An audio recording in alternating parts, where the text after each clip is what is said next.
Meeting to order. Have we got any additions to the agenda? Colin? Good morning, Council. Yes, I have 5 items to add to the agenda. Under 12D, under General Matters, we have dust control for Range Road 75, sponsored by Councillor Brooks. Under 21, reports, we have a Brazeau Foundation report from Councillor Brooks. And under 22, Recreation Board report, also provided by Councillor Brooks. Under meeting dates, number 35, we have 35C, TIIA committee, or Tech Committee, with the Algo Bloom meeting, June 21st, 2024. And 35D, the Wiley West Playground photo opportunity, brought forward and sponsored by Reeve Guion. And lastly, under 36, closed session, we have Easy Ford Hall contract, FOIP section 16.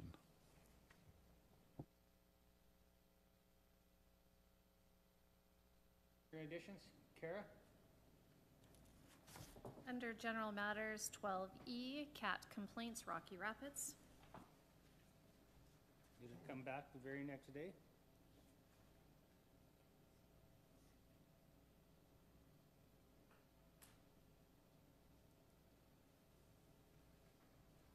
Anything else? Glenn? Under 12E, letter to Premier Smith. It'll be 12F? 12F. What was ABCD? E was the cat complaint. E is the cat? Yeah.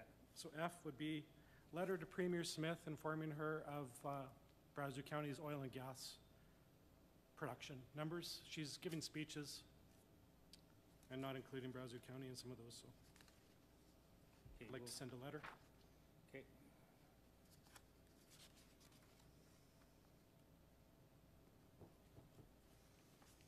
Anything else, folks? Can we close that screen up there? The sun is right in my eyeballs. And everybody looks so nice in the stands, I can't see them. It's the one, 1, 2, 3. Oh. Bright light shining down. Oh. Okay. Put a garbage bag up there. Okay, all right, so I just have to suffer. Is it not in you guys' eyes there? All right. Any other additions? Okay, a motion to approve the agenda with the amendments? Dallas? Just before I make that motion, Reeve, I just have a question of order. Okay. So in the construct of the agenda, under General Matters, we have items 12, B, C, E, and F with no supplementary information. So I'm just, my concern is that in the spirit of transparency and accountability, does this information have to be on this agenda, or should it be on the next agenda so that it can be supplemented and the public can read and have questions and be informed about what we're putting on our agenda? I didn't even get the chance to read the additions to the agenda this morning, and I just think that if it's not emergent or time sensitive, it can be on the next agenda. Because I really have no idea what I'm adopting. Like there's something here for an approach that I don't know what that is. So I just think in the spirit of, you know, reporting and providing information, that it would be much better if we adopted a policy of that nature. Well, there is something in Robert's Rules of Order, and that's notice of motion. So you'd actually put this on here, and you'd say, okay, the discussion is going to be in 2 weeks. But there is some things that, you know, unless it's really controversial, that it should be able to go through just to streamline things. So, Anthony, and then Kara. Okay, thank you. I feel there's some topics that come up as are listed here and we've had in the past. They're generally not as detailed required, that need to have information researched and or provided. They're more of a discussion, I would suggest.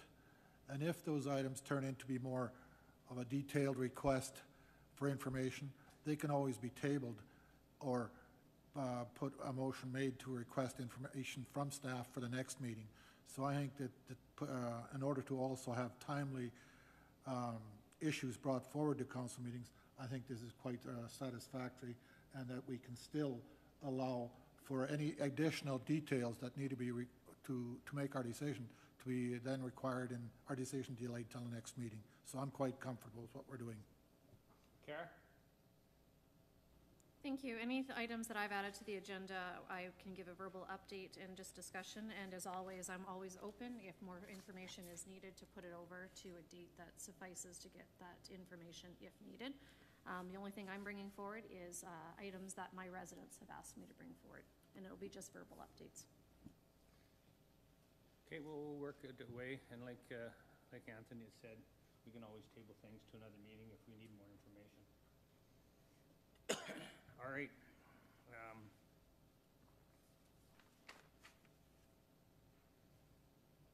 We got the, we need to approve the agenda as amended. Kara, I move to adopt the agenda as amended. discussion? All those in favor? Those opposed? Sticking to your guns. That's good, Dells. All right. The minutes of council meeting, June 4th.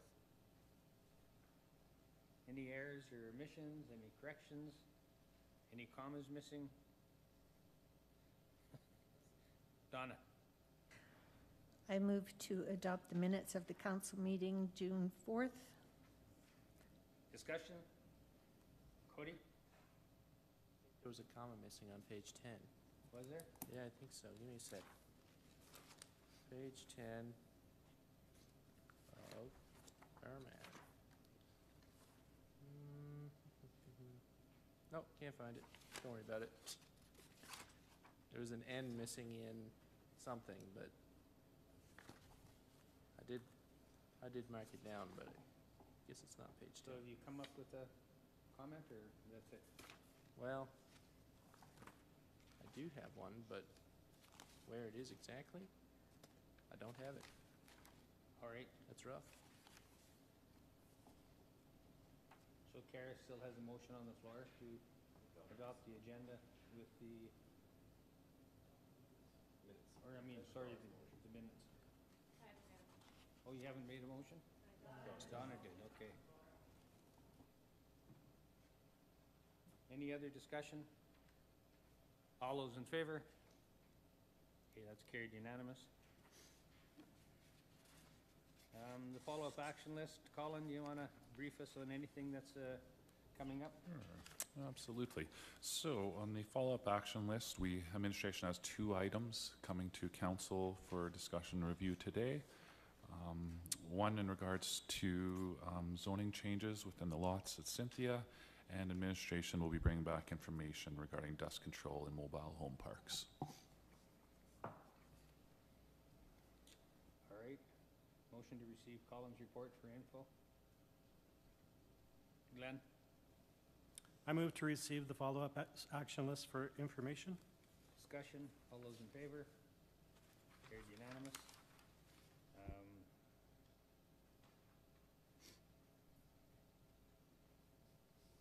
All right, I guess we've got a number of delegations, but none of them are on time yet. So we've got planning and development, I guess.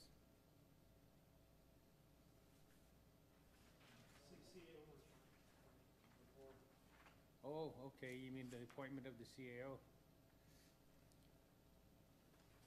Who wants to make the motion? Anthony?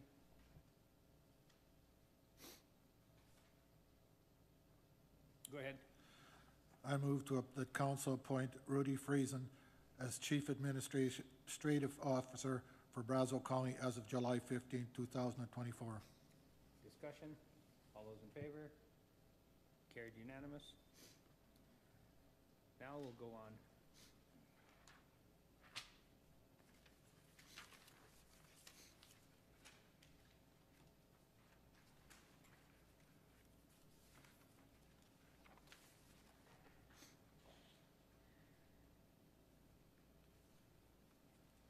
Good morning, Raven Council.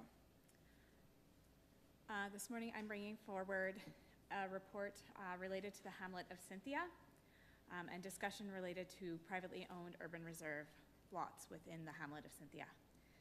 The report can be found on pages 20 to 27 of your agenda. So this report, a similar report was brought forward to council at the end of May, I believe it was, but this report includes a number of maps that I'll walk you through. So this came out of originally realizing that there were a number of privately owned urban reserve lots within the hamlet of Cynthia, and looking to see if what the landowners had proposed for future land use align with the hamlet of Cynthia area structure plan.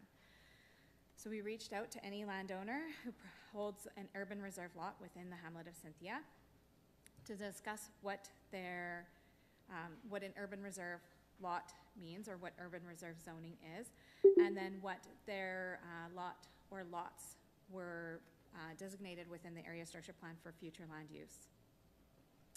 Administration received information on 17 out of the 30 privately owned urban reserve parcels, 12 confirmations of the future plans aligning with the future land use zones proposed, and 5 parcels did not align with what we currently have within our area structure plan. That leaves a remaining 13 owned urban reserve lot parcels that we did not receive responses from, 11 of which are future residential zoning, and 4 of these already have residential development on them. So I'll start by walking you through the maps that are within your package. So Appendix A is on page 22, and this is the current land use planning map. So this was included as some of the land use zones within our land use bylaw are not reflected within the hamlet of Cynthia area structure plan. So that's Appendix A, that's what is currently approved and the zoning that we use for applications. Appendix B on page 23 is our approved area structure plan future land use concept within the hamlet of Cynthia area structure plan. So this was the figure and information we used to have discussions with landowners. And then we get into the responses that we received. So Appendix C provides the information of those. So you'll see that some of them pop off the page, are a little bit brighter. Those are the confirmations, 12 confirmations, and the 4 residential properties that align with the future land use zones and the planning within the area structure plan.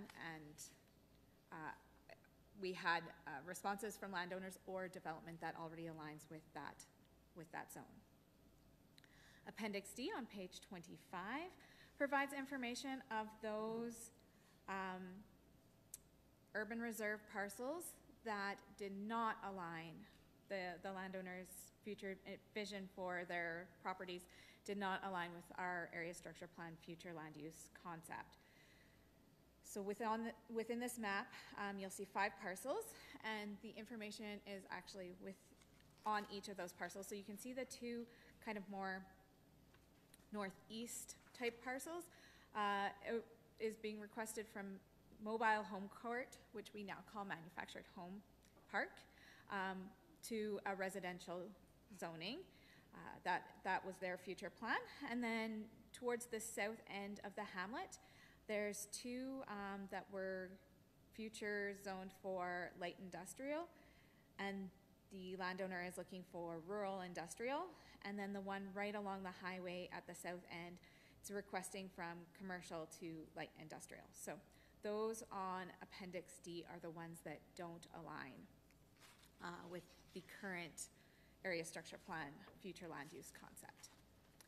Appendix E on page 26 puts all of this information all together on one map so that you can see the lines are the ones that match with the future concept within the area structure plan. The dots do not match, and anything with a thick gray line around it, you can really see that kind of in that hamlet residential area adjacent to the mobile home court parcels, are the ones that we didn't receive any response from and don't have any development that would suggest their future plans on that land. And which parcels are those?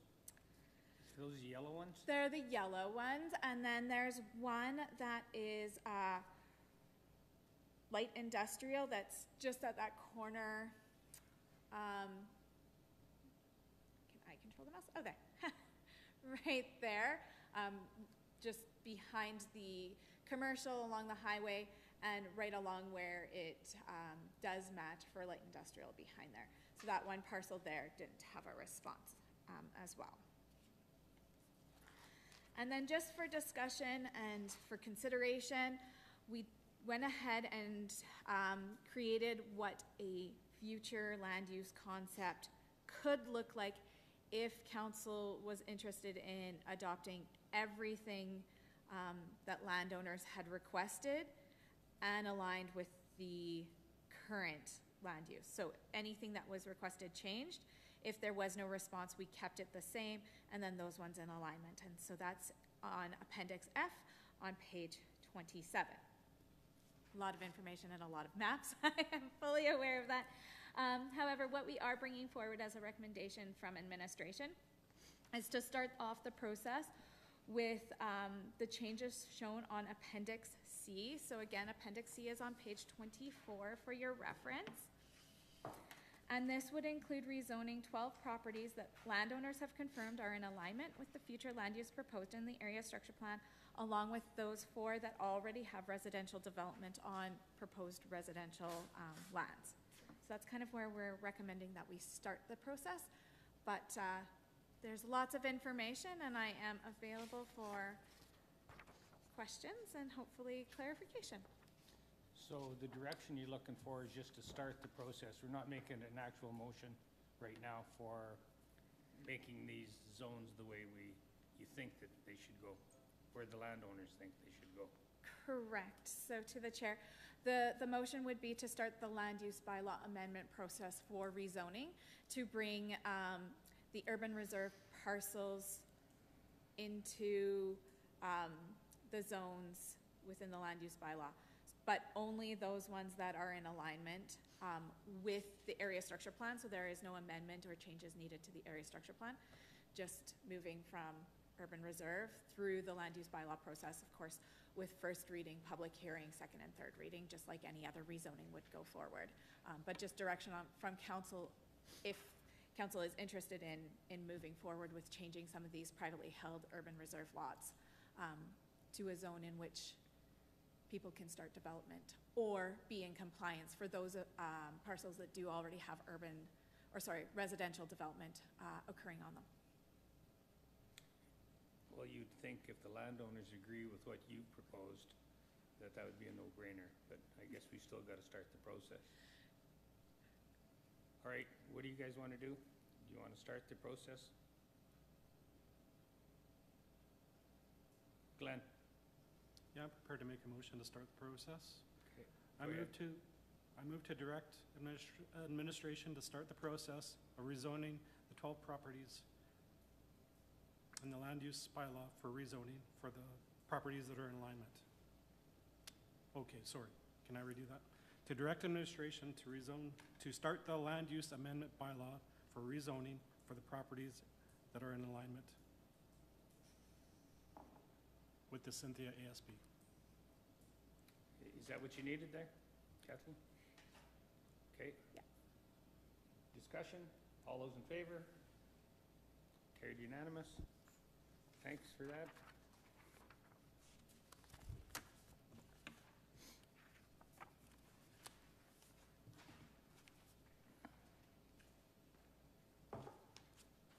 Okay, bylaw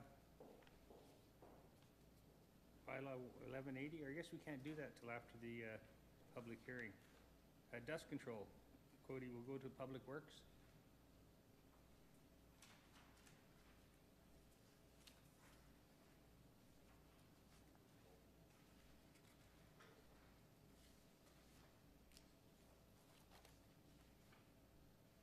Cody, you put this on?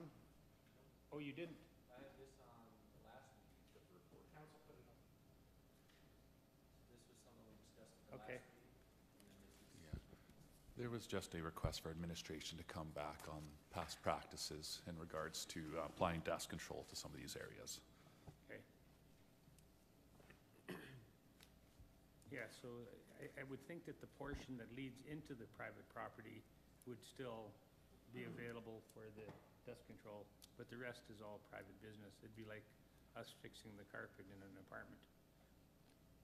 That's, so we do have it under the policy for any, so any commercial, industrial would be, that for that one would be completed like, you know, for a full price. So we do have it under our policy that we can do it. However, it has to be paid under, for a full price for it, that one. And yeah, I did attach that one to policy PW3 for that one. So for that type of businesses that manufacture home park is classified as commercial, so they operate as a profit-operated business. So that's how we treat those ones, and we have the prices and everything is on, you know, it's in our fees. And then you always got that big old L word, liability, you know, kids licking the dirt or dogs licking the dirt or, you know, playing in the muck, right, as kids play, right? Then you've got all that chemical sitting there. Yeah, we do have in our policies that it's, we have some of our sections here that we don't guarantee that the dust control agent will be effective, and so we do have some disclaimers for that part. Okay. Right, so you just, we'll just receive it for information. For information, yes. Yeah. Cody? Well, so, my personal opinion here is, while we might treat it like it's commercial, it's also residential, right? Like it's a fairly dense residential. So while I understand why we would do things this way for, you know, most commercial properties, this is not most commercial properties. This is a place where people live. So I don't think that we should be, how do I put it? I don't want to say making two class of residences, but you know, that's kind of what we're doing. You know, we'll pay for these people who live here's dust control, but we won't pay for these people who live in this other place's dust control. And so it, like it was stated, the dust control is available, but they don't get the rebate, and that's the only difference. So some residents get the rebate and some residents don't. So that's my problem with it, and I would like to amend that,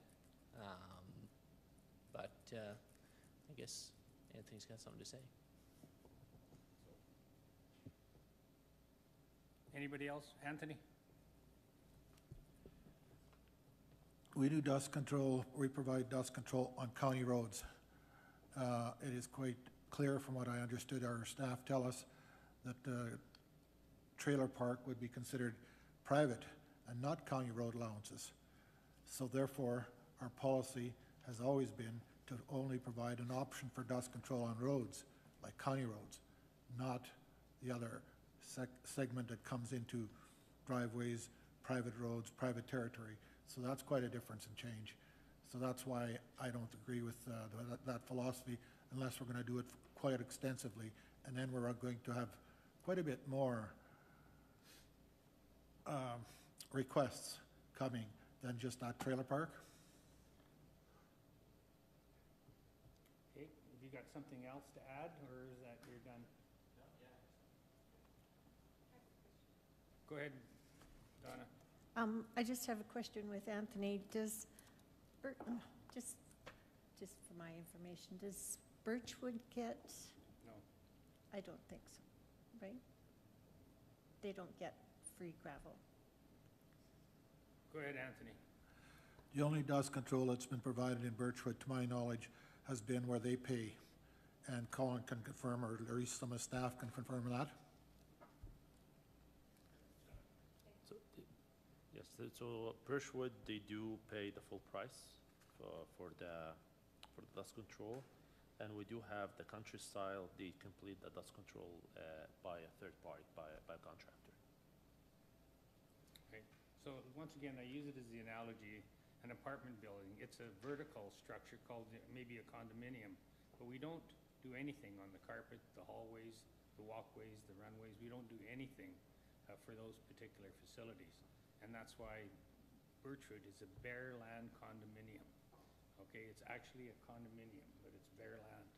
And so it doesn't fit to fix the walls or paint the roof or the ceilings. That's not our job. That's the, what's that? Just curious. Oh, okay. Cody? So like I said before, to Anthony's point, they do actually have access to the dust control. You know, it's already within the policy that they will do it, but at full price. So like, we're just talking about the rebate here. Like, that's the only thing we're talking about. If I read this right, that we're just talking about the rebate. We will do it, but we'll do it at full cost. Yes, we do, yeah. So if they're elected to, for us to do their dust control, then we will do it on the full price. However, the first thing, the road has to be prepped and ready before we do that. So for example, for Birchwood, if there is minor, there's a minor work to be done, the additional gravel to a certain minor work, then we'll do it. But if the road itself needs substantial work, then that has to be done by the applicant. So there is a prep work that needs to be done prior to any dust control. So that one, we don't do it as the county forces.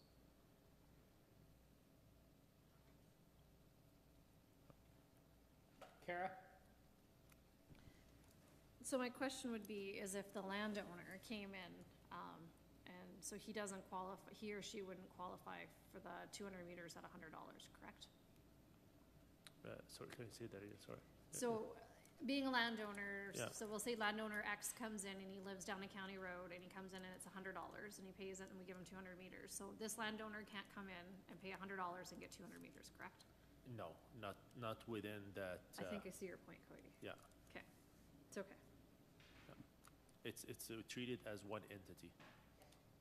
So the 200 meters would have to be on the county road portion, not Yes. on private land. So that's the difference. Exactly. Glenn? My concern is with the contamination. Those trailer courts, I know the people that used to live in those trailer courts, being the tank tractor guy, I know that what they used to spray on those trailer park roads. What's already there, I don't want to add any to it. I know what's on that property already. Like I said, that happened back in the 80s, but that's what was happening. I was wondering is there any appetite to try a different dust control suppressant? Midwest has an EK35 series. It's a synthetic organic dust control. They use it in the States to great effect. It lasts years rather than half of a summer or a quarter of a summer. It's so much better than salt.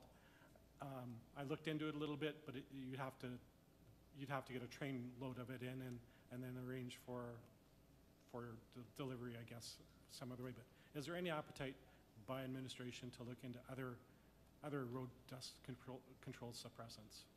No, for sure, we can through the REEF, we can take a look at other options. I know we have looked at previously to use some oil applications, and it's all about the cost as well. So we can take a look at it.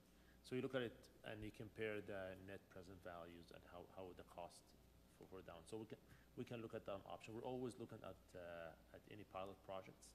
So we will look at that option. So maybe we'll take this one offline and we'll look at the option for this one as well.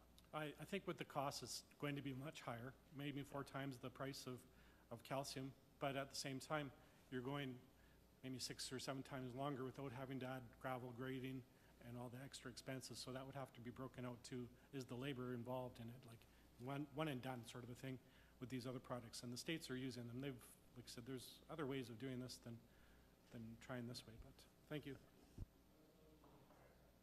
And that's why we're doing things like the microsurfacing, the chip seal, the other stuff that we've used on some of the other roads as well, and it's easily 4 times the price of regular dust control.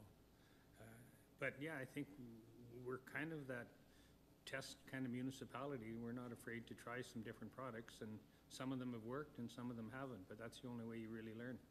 So that's a good idea, Glenn, is keep trying new stuff. And if I were you, I'd forward that on to Public Works. All right. Go ahead, Kara. Thank you, Reeve. The other, I guess, maybe point I'd like to make in this too is, I've actually lived in a trailer court before. These residents also pay lot rent.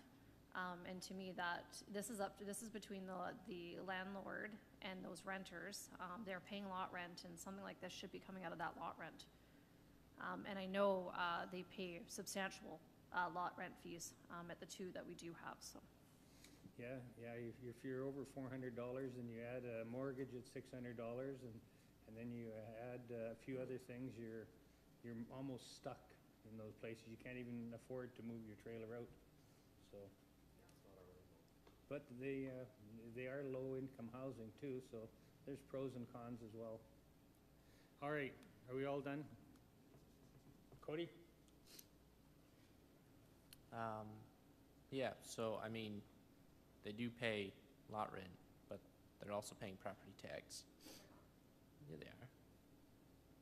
All of them, like we had, if somebody doesn't pay their property tax, I've seen it on our agendas where we would, somebody hadn't been paying their property tax for X amount of years, and their property was put up for auction. Yeah, it takes 2 years, doesn't it, Colin, of not paying? And we do have the odd one that escapes through the back door, but. Yeah, and that's right. And just for clarification, yes, so the property owner pays property taxes on the property itself, and then each individual mobile homeowner pays on just the building itself, just on the improvements. Yeah, and then the owner of the park is paying taxes as well, but for the land.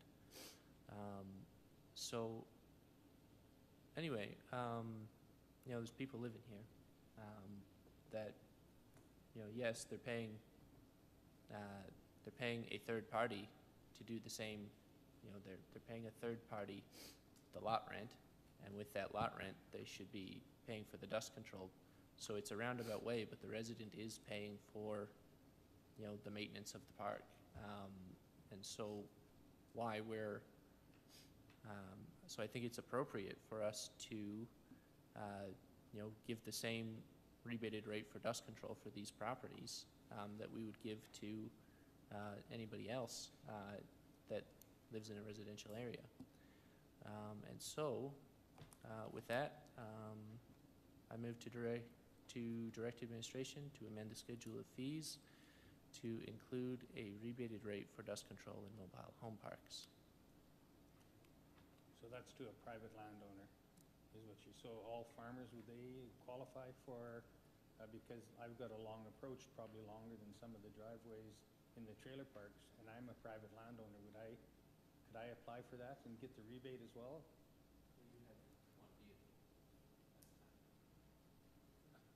No, I have 17 registered.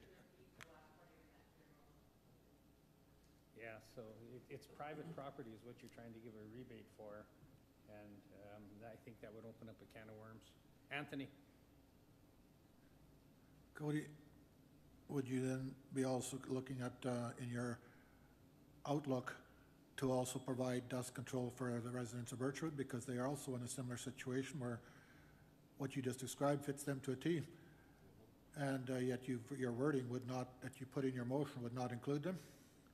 Well, I would be open to a friendly amendment. It's a similar, to me, it's a similar issue.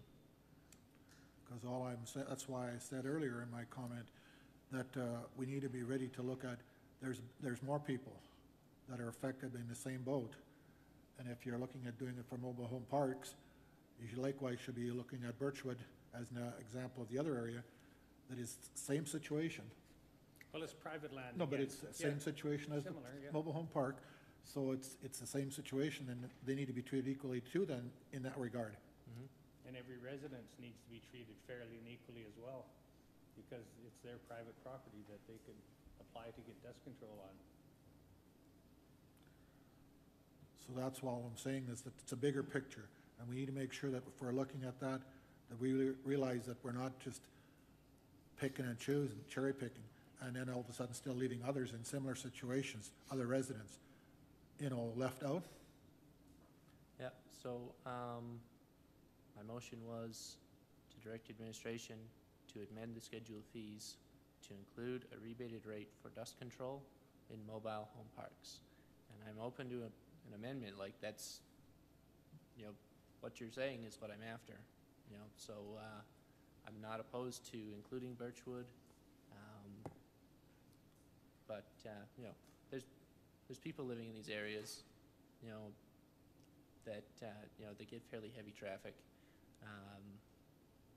I just think that it's appropriate to have the same rate for dust control for these places. Donna?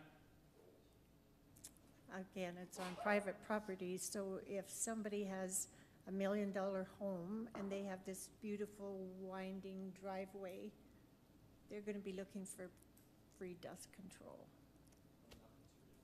Well, I mean, at a discounted rate of, yeah, this dust control is very expensive. I forgot what I was going to say besides that. Well, it is expensive. was- Amro, do you have roughly what it costs? What is it, like $1,500 for the actual cost? And we haven't budgeted for this at all. This would be a significant shift in policy. So for a 200-meter spot, for example, we charge for a resident is 210 including GST. For the other one, if a full price, we have a $7.05 per meter, which makes it about $1,409.80.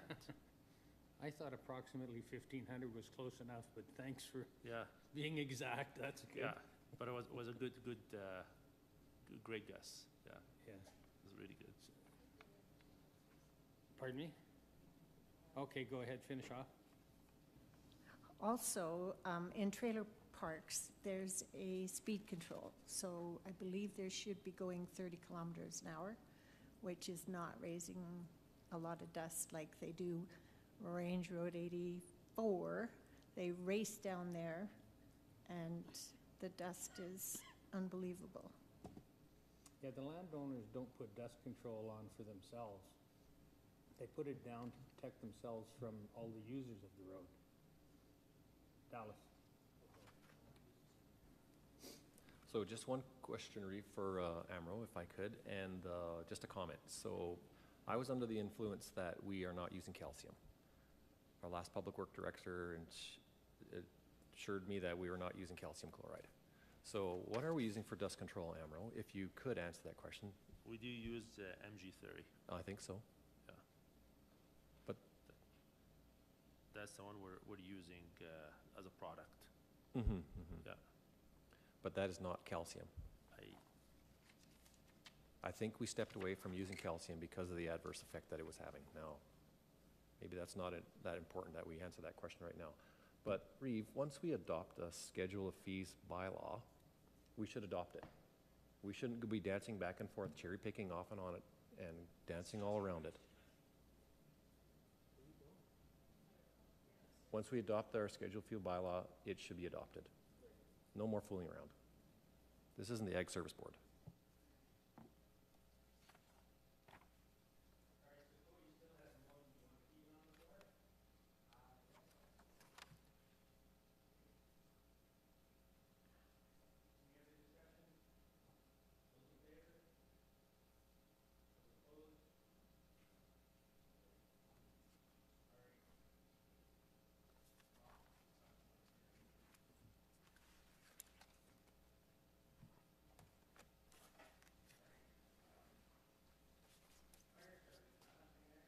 Services, nothing there. Community services, nothing there. Financial statement as of May 31st. Page 51, Yes. Colin? Good morning. As mentioned on page 51, you'll find Brazeau County's bank reconciliation as of May 31st, 2024. If there's any questions, I'd be happy to answer. If not, I would ask the council receives for information. $11 million. Donna, go ahead. Both columns say May 23rd, 23, or May 31st, 23.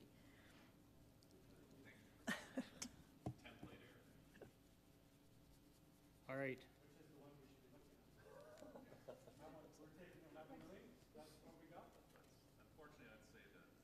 But we'll, yeah. But tax dollars are still rolling in, and it's not even the end of the month yet. Go ahead, Kara. Thank you, Reeve. Through the Reeve to administration, how are tax payments coming? Are we looking good? Maybe just a bit of an update on that. Yeah, no, that's good. Yeah, so all have been sent out and received, and yeah, we've started to see the early collection just due to some of our heavier tax dollars coming in the form from linear payments and the oil and gas. They like to hold on to those right up until the last business day before. So we are seeing a lot of residential payments come in, and so collection certainly seems kind of as per usual, which fortunately, we have a very good tax base here, and we collect, 99% each year. So it looks on track to be another good year in that regards. Well, one farmer gave you 20,000. Kara. Thank you, Reeve. Through the chair to administration, just follow up with the oil and gas. Do we see a lot of outstanding oil and gas? I'm suspecting not with the 99% payments. But is that oil and gas, or is that a combination of residential, commercial, and oil and gas? Yes, through the chair to Councillor Estlin. And so, yes, we are fortunate through many of the surveys we were asked to participate in. I would imagine we're on the lower end of any, unpaid oil and gas. So we're looking to collect, I believe, about approximately $26 million in municipal revenue here.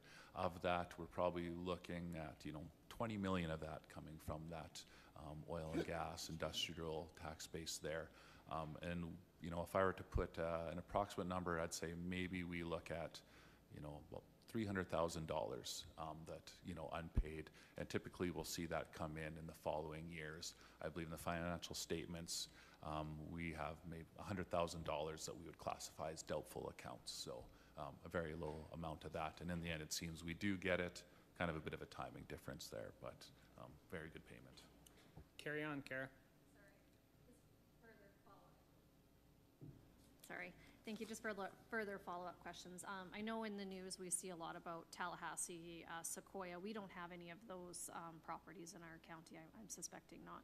No. Okay. Excellent. Yes, I do. If anybody wants some light reading, the Sequoia rulings were out, I believe, two or 3 weeks ago. I have the links for it. Pretty interesting, and Tallahassee's going down too as well. Both? Okay.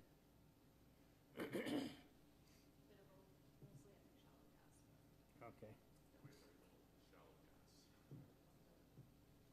Well, those wells don't last that long anyway. They deplete fairly quickly. All right. Do we have a motion on the floor to receive the financial statements? Donna? I move to receive the May 31st, 2024 for information. Discussion. Discussion. All those in favor? Carried unanimous. Okay, Health Foundation Board, they're looking for a representative possibly, if we want to even go down that path.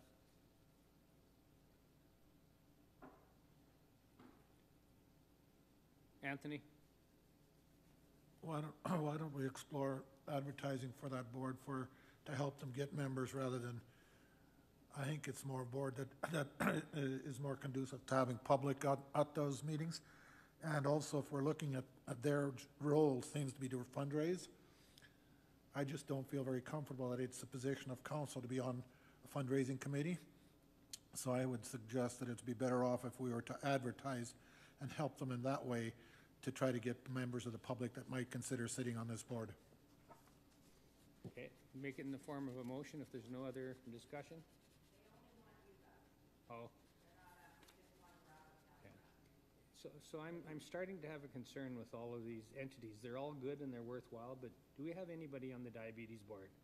How about the Heart and Stroke Fund? Is there anybody sitting on that board? They're all worthy too, and you could make a list of 100 different societies and charities that, you know, could, you know, use more money. But is that our role? So I just throw that out there. Go ahead, Anthony. From what I heard in their presentation, they said they have trouble getting members of the public, or anyone for that matter, to sit on their boards. So they were hoping that maybe Brazeau County and the town would help sit on their boards to help make sure that they had memberships on their board. From my point of view, I think we can look at supporting them through helping and advocating for them to get members at large to sit on there. I've talked to some members at large already, and I don't know if the person's going to put their name in, but they did express an interest. Okay. All right, so we should send at least a letter back to them saying that we feel that having a public member may be more appropriate to sit on this board.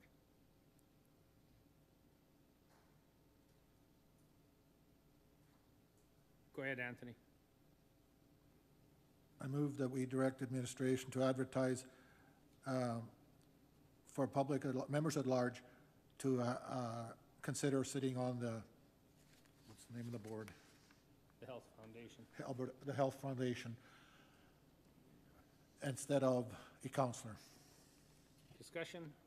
All those in favor? Oh, Colin, did you have a comment? Just to kind of follow up in regards to kind of advertising for their board on that, that regards there. I don't know if it'd be more appropriate just to send a letter to the Health Foundation board and kind of suggest that from the Brazeau County side of things, that maybe they should look at advertising, or we could, include something in there. But as far as, kind of Brazeau County actually advertising for a position, on their board there, when they're, if you can see. Yeah, just a comment anyway. Yeah, and if it was advertising, we may want to have been in conjunction with their thoughts. Go ahead, Glenn. What if we treat it like the ASB, where we select somebody? There's a process where we get to pick somebody to be on this board, and then they can be our representative for that. That would be really preferable to me.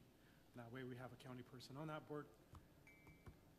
And I don't know if we want to go down this path How though come? at all. Like I said, we've got nobody on the Diabetes Association, we've got nobody on Heart and Stroke, we've got nobody on the lung, we've got nobody on the cancer, we've got nobody on like the list can just go on and on.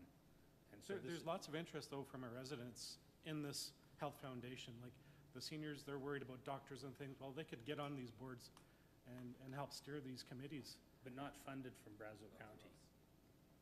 All Why you're not? doing is, why not? Why Because, not? because that opens up a can of worms for all the other boards that are out there right now. We have a recreational person No, now. that's different.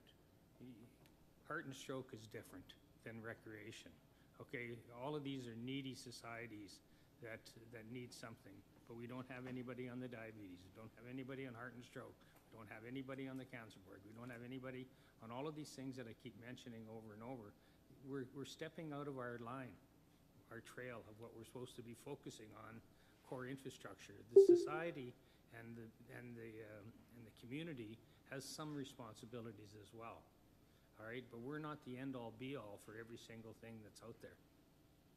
Like, we're going down a different path. We don't tax for health. We don't tax for education. We don't tax for a lot of different things. So we shouldn't be, on that trail. Anyway, that's how I feel. I don't know who went up. Kara, you haven't talked as much as Glenn today. Thank you, Reeve. Just more of a comment. The Health Foundation is involved and does have members that sit with the Pembina Physician Recruitment Committee, which I do sit on, just so you're aware. Okay, so you've got it kind of semi-covered already. They are involved in it. Donna, then Anthony? I think if we started, you know, advertising for these boards, you'd have the community associations wanting you to advertise for them, cadets and Girl Guides and Community Foundation, right? Yeah, I think it would just explode. Anthony?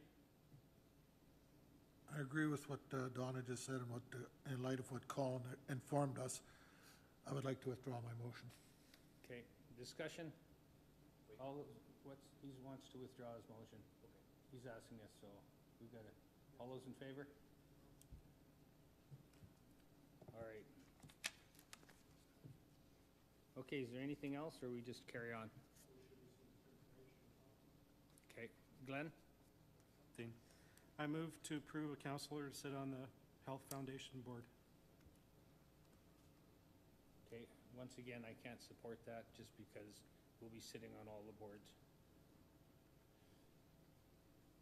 Any other discussion? Glenn has a motion to put a counselor on the Health Foundation. All those in favor? Those opposed? Okay.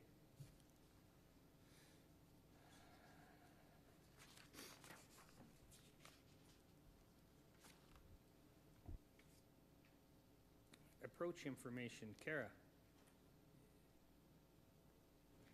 Thank you. Just a request for the information. We did have a discussion with council on approaches, and I was just wondering if we could make that information available online. Or if it is there, please let us know where it's at.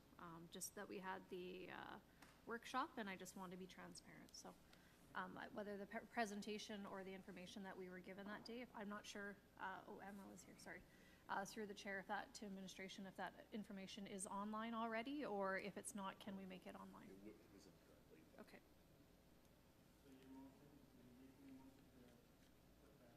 Yeah. So I don't know if is the present through the chair to administration, is the presentation itself appropriate, or like what I'm after is the information that we were given. So it doesn't, I don't know, whatever you guys see fit, just the type of the information that we were given. So I'm thinking how I'm going to formulate a motion, because it doesn't need to be that presentation per se. It just needs to be in the information that we were given, so. Kind of the relevant information. Yes, yeah.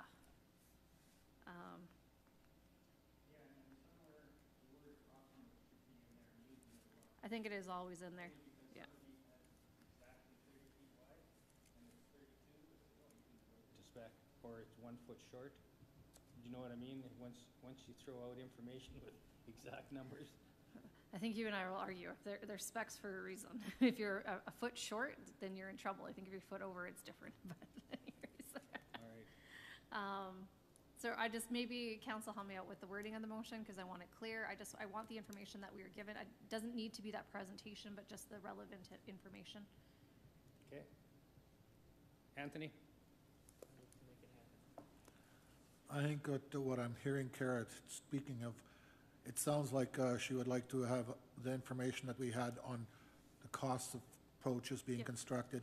So I would suggest that we make a motion that directs administration to release the cost per approach that was presented to council. Sounds like she would like to have the information that we had on cost of approaches being constructed. Is there somebody talking? All right, that'll have to be updated every year with inflation and everything else. Okay. Or maybe it'll go down, who knows? Okay. So did you make that as Well, I a didn't, friendly? but, okay. I move that we direct administration to release the cost sharing, or the cost of approaches that was presented to council. Discussion? All those in favor? Carried unanimous.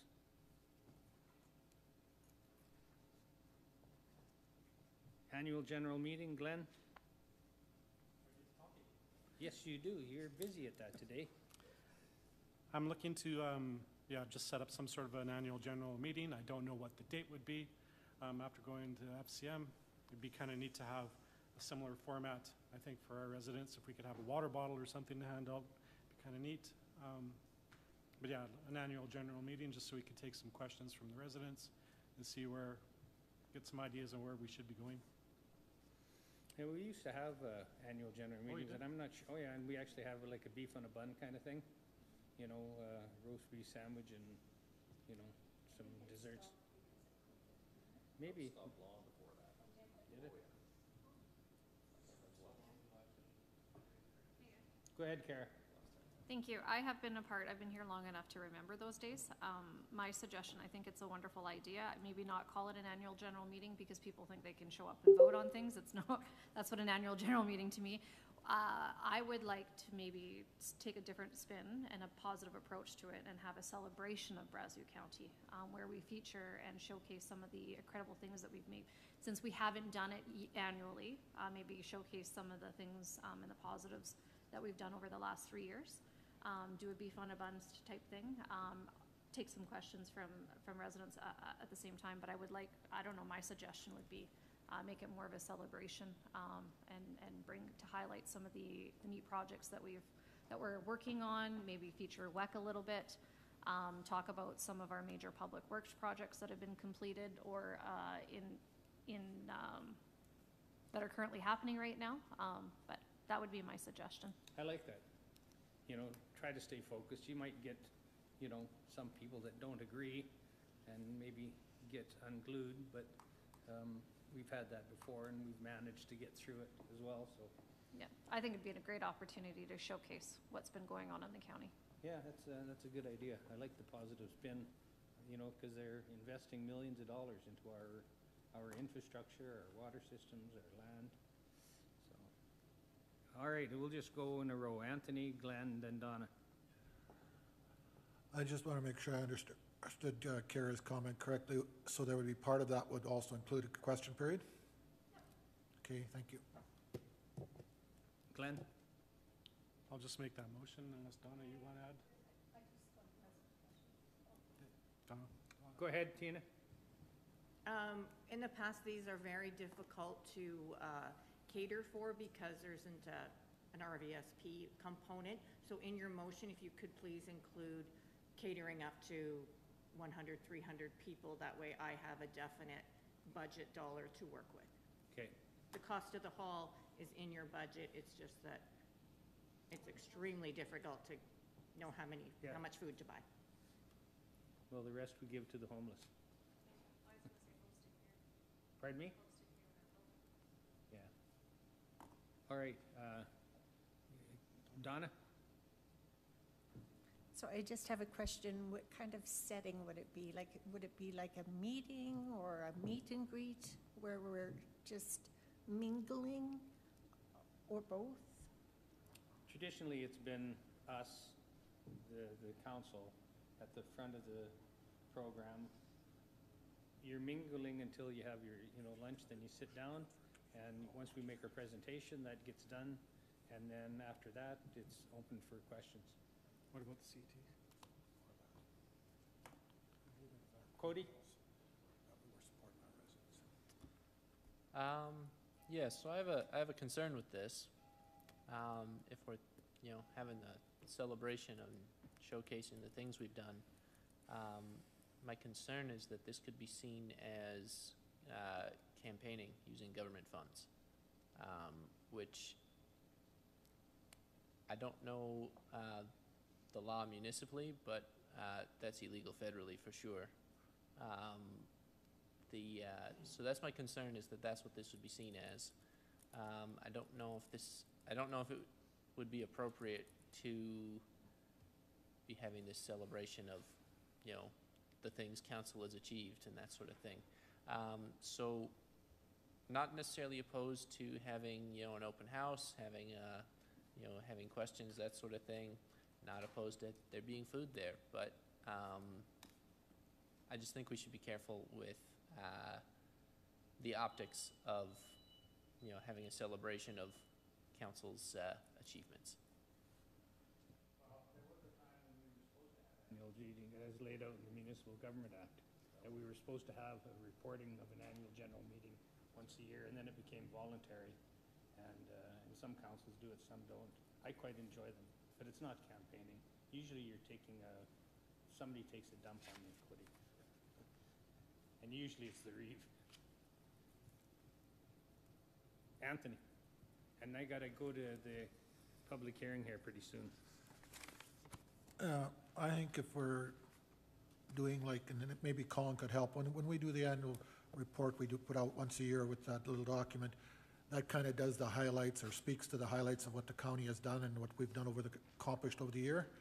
So, I mean, if we follow that general format a bit and talk from that document or similar to that and maybe add a few extra things that we may have done that maybe aren't in there, I don't think it would raise a concern like Cody might be concerned there, because we are reporting, first of all, on what we've done with the taxpayer dollar, and second of all, we're still open to for them to ask questions. So if we're open to them asking questions, it allows for clarity or questioning of our actions. All right. So is there any motions on the floor? I'll make one. Go ahead, Glenn. I direct administration to plan a Brazeau County update meeting, question period, event catered for 300 people at the CETC. For 300 people, I said that, okay. And I would like to have the water bottles for 300 people as well, so budget for that. Okay. And include water bottles for 300 people. I'll show you what they look like. They're what we had at FCM.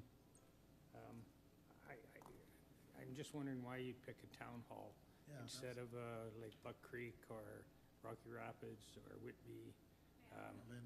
Go ahead, Kara. Thank you.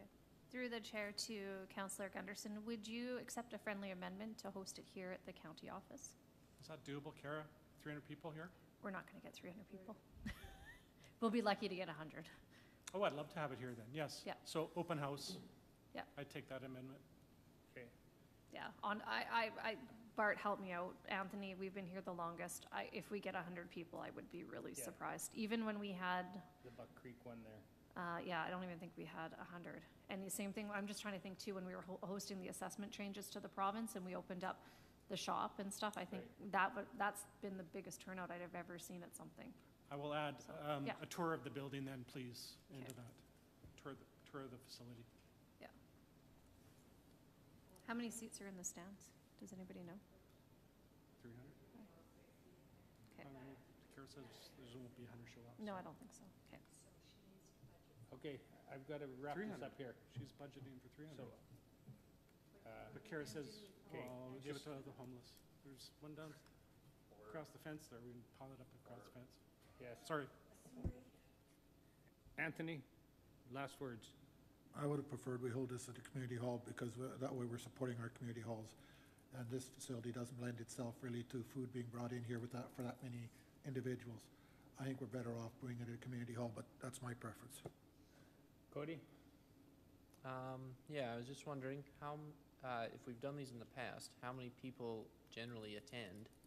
And then what kind of a budget would an event like this have? You'd need food for 150 people, it'd be lots. So then we should probably amend the Dallas? motion. At $20, you're looking at $3,000. Yeah, the residents that I talked to, Reeve Guion, are not interested in an annual general meeting in the way that it has been hosted in the past. Less than 1%, I would say, of Brazeau County residents would like to have an annual general meeting. We have public input every time we have a council meeting. Anyone can come in, that is wide open.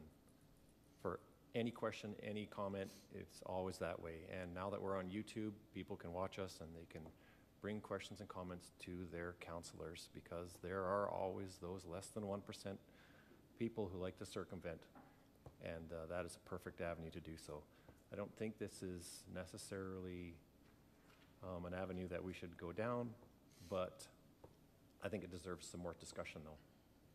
Okay, well then, you could always make a motion to table it till the next council meeting, just like we talked about earlier when things come on the agenda. And, but we'll have to see if that would fly. Let's see this motion flies.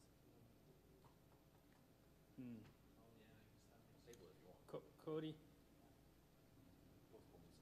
Well, so we could table this, but another thing that we could think about is We don't have a new CAO yet. Ron, what? Our CAO isn't here yet?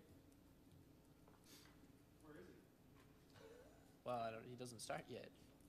So if we're gonna have something like this, it would make sense to include him. And. So that would be good. Let's he have might some more have some discussion. We're running late input here. I in would table it. this discussion till we have time to work with the CAO, and then whether it's this fall we have a annual meeting or next springtime. Dallas. I move to table indefinitely. Just- Okay. All right. Discussion, all those in, oh, there is no discussion. That's right. All those in favor? Those opposed? Okay. All right, we're going to actually. No, the motion that's got to go first right now is a public hearing for bylaw 1180-24. We need a motion to go into public hearing. Anthony? Pardon me? You have a motion still on the floor. Which one? Because the tabling motion was defeated. He actually Lens didn't is move it. still active, so you can't have two active motions. Did he actually move it? He technically didn't move it. I didn't move it down? No. You said I direct administration. Ask Tina. Tina would be the. Did Glenn make a motion? He did, because then why would we be tabling a motion? Yes. So, because a lot of the discussion just happened off mic, Okay. I will clarify, we voted on a tabling motion on a motion, so there is an active motion on, otherwise we wouldn't have been voting to table something. That makes sense, Karen. So my suggestion would be we vote on Glenn's motion and then move into another Public motion for, just because you can't have two active motions at the same Okay. time. All right, Donna? We're on I- Glenn's motion. Yes, I had something in regards to Glenn's motion. I think providing food for 300 is way above what we would have, and it would just be a waste. So I would offer a friendly amendment for 150. You accept that, Glenn? Glenn? It's not read yet, Bart. I accept that amendment. Okay. Any other discussion? All those in favor? Those opposed? Two. Okay.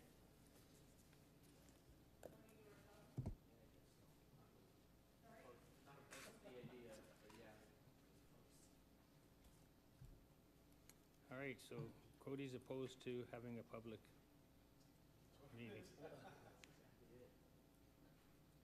All right, we need a motion to go into public hearing for 1180-24. It's been, go ahead, Kara. Move to go into public hearing for bylaw 1180-24. Just a minute here. Is this on my land? Oh, then I gotta declare a conflict of interest or a pecuniary interest? Oh. Anthony, take it over. I'll just sit in the stands as a. Sit right there if you want. No, I'll technically leave and then come into the public member.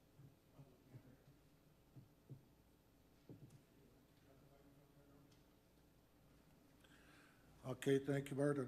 With that, I'd ask administration to go through the presentation. Oh. Yes, sorry. There is a motion, I guess, for going into public hearing. Those in favor? Carried, thank you. Go ahead. Thank you. Good morning, Council. Rezoning application 24A-005, located on pages 28 through 36 of the agenda package, has been submitted to rezone approximately 5.4 acres from agricultural to agricultural holdings within a portion of Southeast 149.9 west of the 5th Meridian, which would allow for the subdivision of an equally sized parcel. The subject lands are located east of Range Road 91 and immediately north of the undeveloped road allowance of Township Road 490. That's reflected on page 30 in the land location map. The application was circulated for review and comments to external agencies, internal departments, and adjacent landowners. External comments were received from Fortis Alberta, TELUS, and Alberta Energy Regulator, all of which advised that they had no concerns, easements, or setbacks. Internal comments were provided by Public Works and Agricultural Services. Agricultural Services advised the soil conditions but had no concerns regarding the proposed rezoning and subdivision. Public Works advised that the existing unmaintained 800-meter stretch of Township Road 490, originally constructed for borrow pit access, would require upgrades pursuant to council approval through policy PW14 or at the cost of the applicant owner. Additionally, the full construction of approximately 400 meters of the undeveloped portion of Township Road 490 will be required to provide access to the proposed lot and the remnant parcel. Following the completion of the road upgrades and construction, approaches to the proposed lot and the remnant parcel will be required and will have to be addressed as conditions of subdivision, which will be recommended to the Municipal Planning Commission. No letters of concern were received from adjacent landowners. Policy considerations were set out in the report to Council on May 21st and confirmed that the proposed rezoning is consistent with the Municipal Development Plan and the Land Use Bylaw, and that the lands do not fall within any intermunicipal development plan or the area structure plan. Accordingly, Bylaw 1180-24 is presented to Council for consideration of second and third readings to allow for the rezoning of approximately 5.4 acres from agricultural to agricultural holdings within a portion of Southeast 149.9 west of the 5th Meridian. Thank you. Okay, thank you. Are there any questions from council? Not, is there any member of the public that has comments that they'd like to say either for or against? For or against? For, yes. So up to microphone.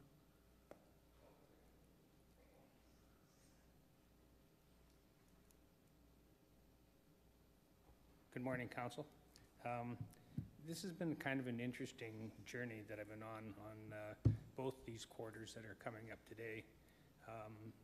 In talking with the landowner that I bought the land from, the road was built for giving access to the two quarters and access to sell the dirt to the county, of which he said that they dug the dugouts very deep so that the county would have lots of dirt. They had a sign up on that because it's a municipal right-of-way, and if you remember back a bit, administration has said that somebody could withdraw their applications, and it was causing extra grief. It was only withdrawn because I was told there was no sign there and it wasn't a municipal right-of-way. I took pictures of the sign, and then about 2 weeks after that, the sign disappeared, pulled out and gone. So it'd been sitting there for 10 years as a road right-of-way, and because we don't put signs up on all the municipal rights-of-way unless there's something that's done. It's not a great road, but when administration went up there, they had no problem driving up there. And it's on a hill, so it's not a swamp. So there is things that have been said, but I feel that I'm being put through the grinder on just about everything that I apply for. And it's very concerning to me. So Morgan and I are working together. We're slowly transferring farm properties, and this will be more of hers. She's already invested in this particular land with me, so, whoops, sorry. Trying to shut it off. But yeah, it's, I'm not asking for anything. I look at this road being better than the road that went to Watson's farm. All right, and we spent 5 or 6 loads of gravel there on a lease road that's not even on a municipal right-of-way. So this is easily adequate like that. Is it going to need some slight maintenance? I'm not asking for anything. So I'll leave it at that. Thank you. Is there any other individuals that wish to speak either for or against it? Anyone online? I'll ask again, is there anyone else? Anyone online? Tina, do you know? Okay. With that, I look for a motion to come out of public hearing. Cody? Yeah. I move to come out of public hearing for bylaw. Oh boy, where'd it go? Yeah, 11, oh, there it is, 1180-24. Okay, thank you. Any discussion on that motion?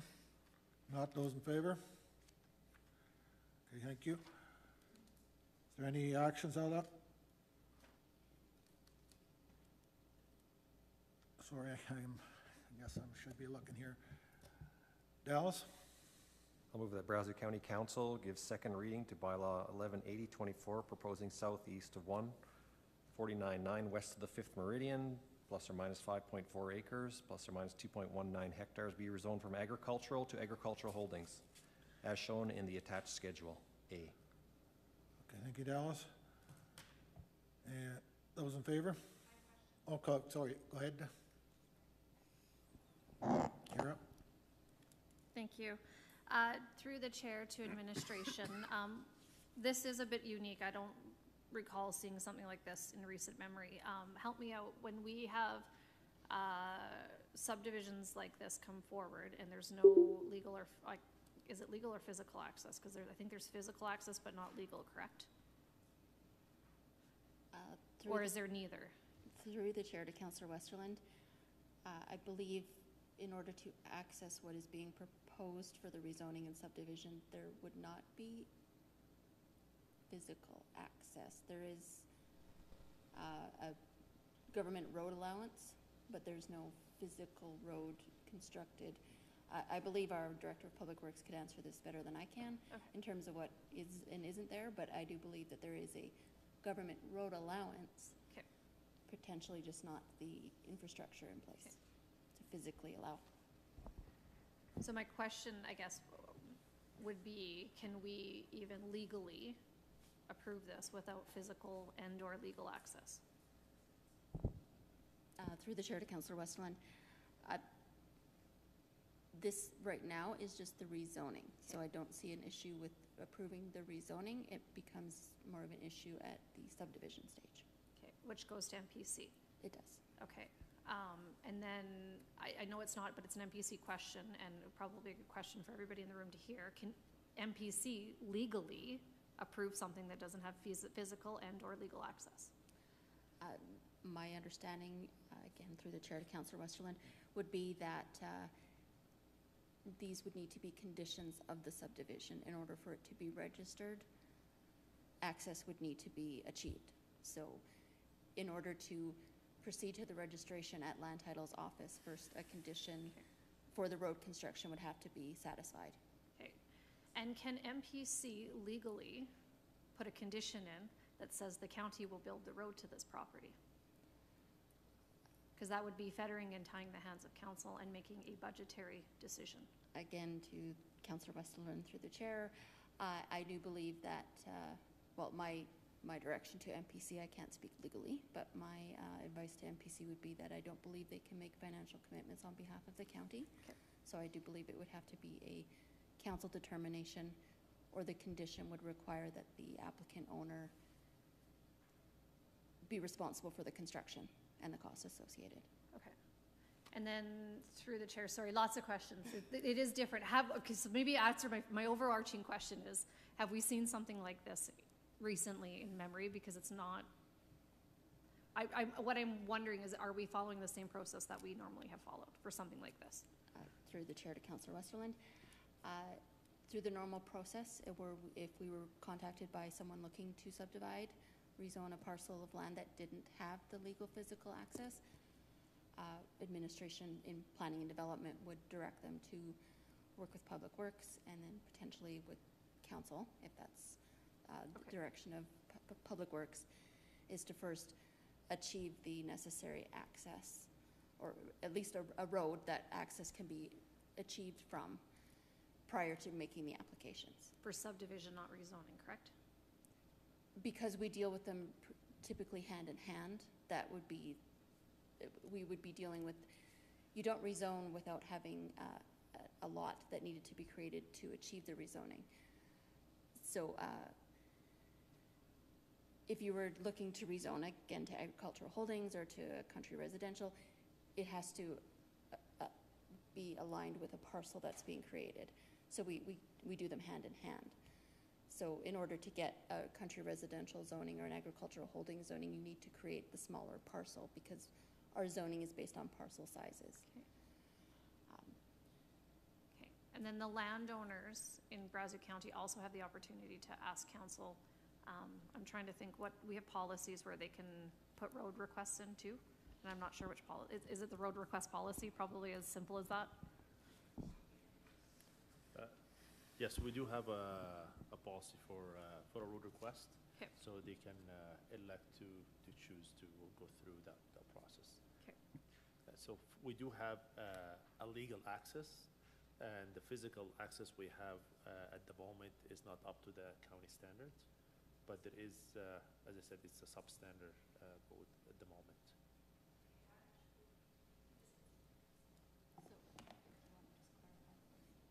So the road that is there, is it, I know we have different road classifications, so I want to we've used the words goat trails in the past, but that's probably not the correct terminology. What is the lowest standard of road that we have? It would be the local road. Okay, so does this road meet the local road standard? So the only issue with that road that was not maintained over the years. So it looks like there was a road was built for the purpose of accessing the dugout, borough. However, it was not maintained. If it was maintained over the years, then it wouldn't be a problem. There is a shape. There is already some ditching and there. So we were able to drive, truthfully, we drove all the way to the fence on that road.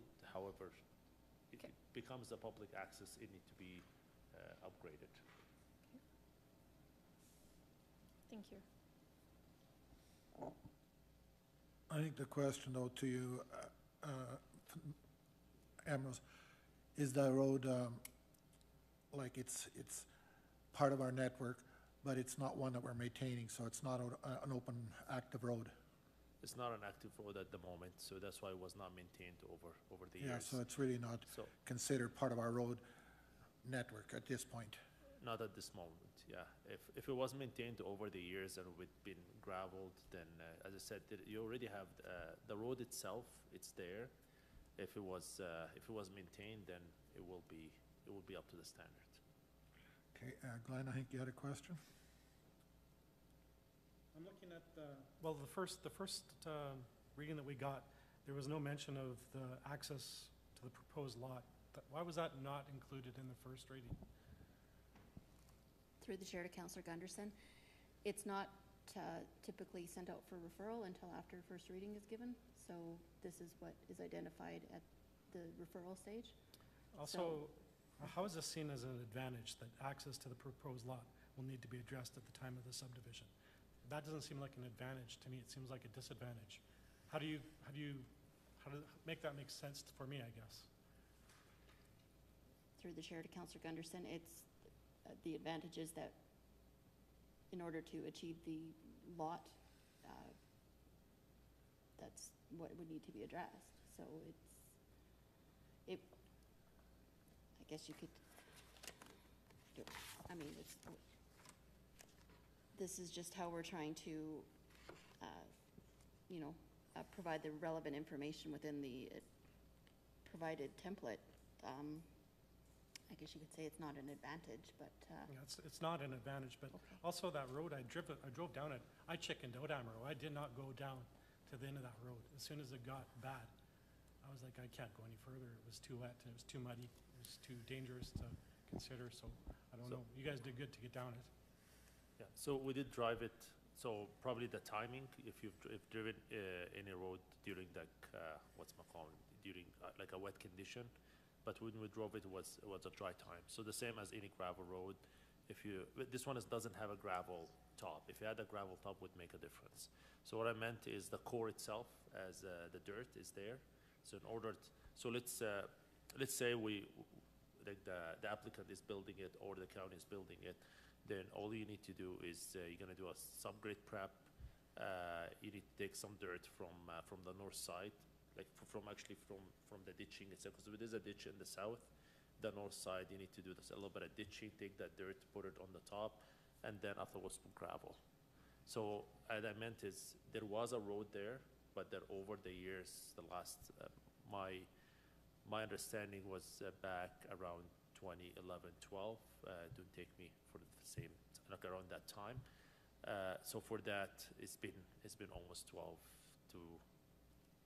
years has it been maintained. So that's, that's when you get a little bit of sliding and all this over time and the rain.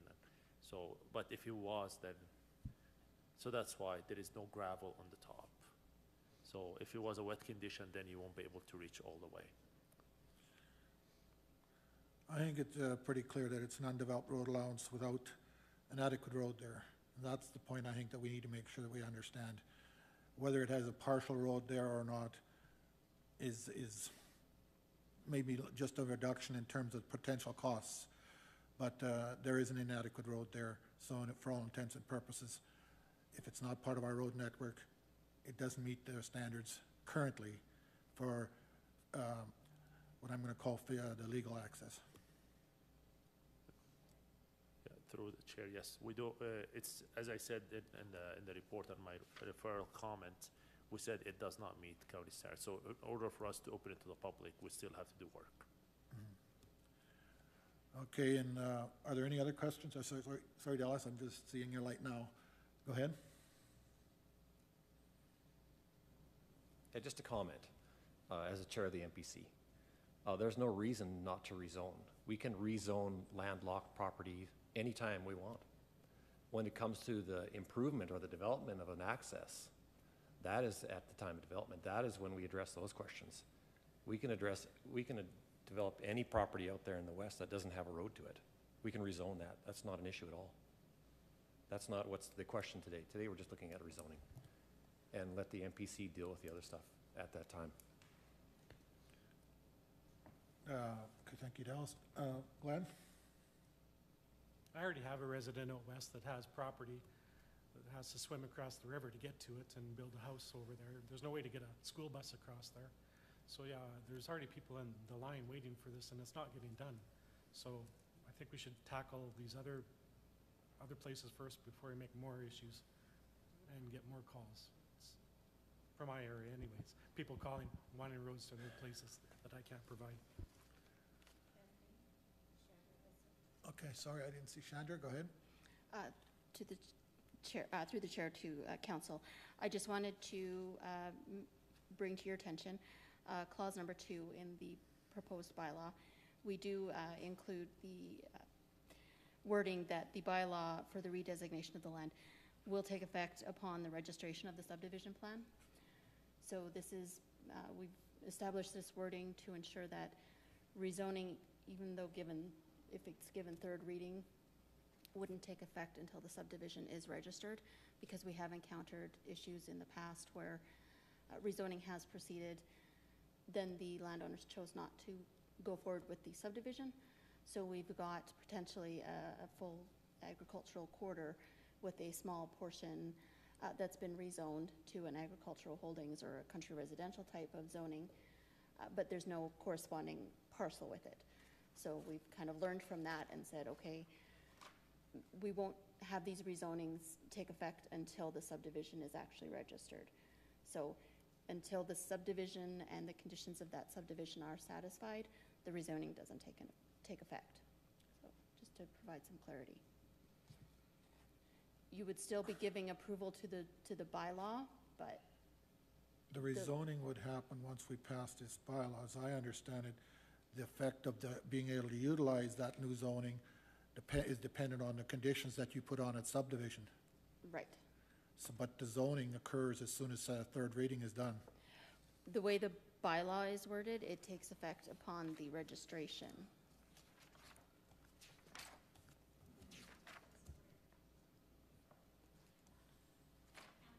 Go ahead, Kara. Thank you. Maybe some clarification through the chair to administration. This is where you were talking earlier about how this goes hand in hand. Okay. Correct. Okay. And I appreciate the time spent on this. This one is a little bit different than anything, because usually when we deal with these, there's physical and legal access.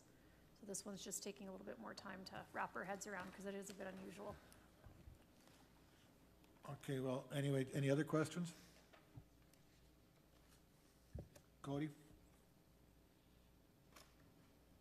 So I guess it's more of a general question, because we've talked about this sort of thing before. I was wondering if we have a policy regarding subdivision on landlocked parcels. You know, we've how long ago was it? Now, at least a year ago. I remember we were talking about, you know, how there are these, how there are landlocked parcels, and maybe it doesn't fit quite with this rezoning, but do we have such a policy? And maybe if we don't, maybe we should develop one. Through the chair to Councillor Brooks, I'm not aware of such a policy. However, it is a practice, as I mentioned earlier, that when we are engaged with a landowner prior to making their applications, we do advise them that access is required. So we encourage them to work with Public Works and Council to ensure that that is in place prior to them making the application. So that's something that then, I believe they come to council and request to be put on a list or something to get that access. Or I know there was one, they didn't actually do a subdivision, but in the last year or two, the landowners actually came to council and requested the approval for them to build the road. And they did, and then we were able to issue them a development permit. Because otherwise, without that legal physical access, we couldn't have issued them the permit for the house they wanted to build. Okay, that answer your question, Cody? Oh, so go ahead. Just to add, when we had this one as a referral, so we did put it as a condition, which is we did need like the physical access to be upgraded. However, if we have, just give an example, if we have any of this referral that we think is something we need, like we don't support it, then it would be in our comments not to support it because these are the impacts on our roads. So, for example, if something needs to be a huge upgrades, or let's say the approach itself where they build their access, it is within proximity of a major intersection or something, then with that we'll send our, for that referral will not support that rezoning. So we'll be coming from Public Works that way. But for this case, we just put a condition for that one, then we need to be upgraded. So that's what the referral comes that way. Thank you. This is a question to Colin perhaps, and maybe it puts you on the spot, but I believe that condition number 2, the way I read it now and the way Chandra has explained it, at least to my understanding, it would seem as though we're approving, if we go ahead with this redesignation, we're doing it conditionally. And I don't know if it's legal for us to do conditional rezonings. They're either zoned yes or no. It's not a conditional rezoning.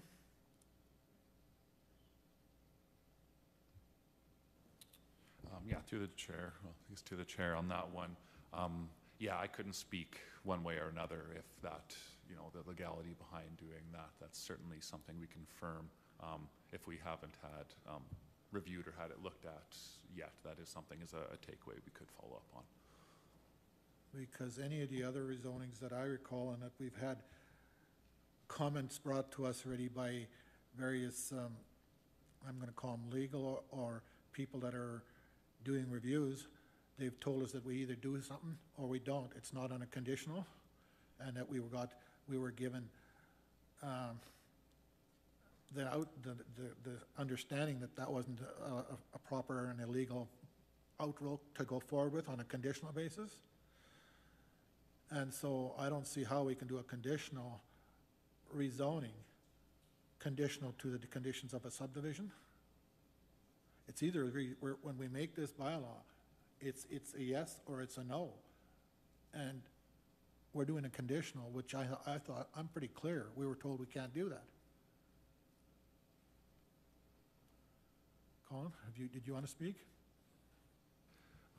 Yeah, just as a follow-up to that, I would say from the administration end of things, we will follow up on that one to provide clarity on that subject to council. So we can follow up on that one on our side right away, and we can provide that information to council so they know if it's a hard and fast, one and done, or if you are able to have that condition on there just due to make sure you don't have these things that are rezoned and then lying out there when no action's actually taken. But administration can have that as a takeaway.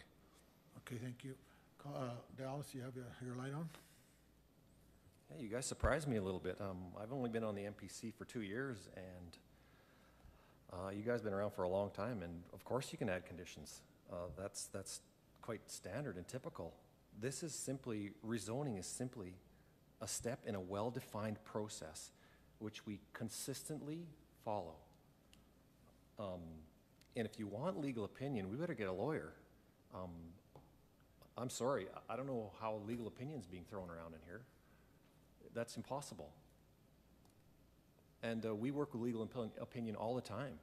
Shores Jardine provides us with legal opinion pretty consistently. So let's call the question. Let's get going. Kara? Thank you. Through to council. Yes, we do deal with developments all the time and conditions on those. What is different here is rezoning. And yes, at the MPC stage, you can add conditions. What's at question here, it's two different, you're comparing apples to oranges. In the rezoning one, I think it is a good question. I don't know, Sandra, if you know, or Chandra, if you know offhand, if we can add conditions to rezoning. Because I thought rezoning is black and white, and this isn't black and white. Through the chair to Councillor Westerland, I will, as Colin said, we'll have to get some further legal opinion on that. This was based on something that I'd seen other municipalities achieving, so yeah, we can look into that. I think if, in light of the uncertainty that we have with this, I think it would be a good idea if we could table this one, before, once we come, before we go to second and third reading, and get administration to look at a legal question to see if they can get that answer, because I don't believe we can do a conditional rezoning. And it's either a yes or a no to the rezoning. That's the part that I'm concerned about. And that's the part, I'm not trying to give you the legal opinion if that's what it sounded like. I was just trying to make sure that that understanding needs to be clarified. Karen? I don't know if legal opinion's required on this. Would this not be covered under the Municipal Government Act? Under rezoning? And if there's nothing there, then that in itself gives us our answer. But is this not covered under legislation? Through the chair to Councillor I don't think we need a legal opinion. We could just look up the regulations on it. Through the chair to Councillor Westerland, I can't speak to what the legislation says right at the moment, but if council wanted to direct the changing of the wording in clause 2 to say that it takes effect upon a third reading of the bylaw, then that would be something that, is fairly standard wording, and could then achieve the rezoning approval today if that's what council wanted to do. First make that amendment to the wording and then proceed with the second and third readings. Okay, is any other questions? Donna?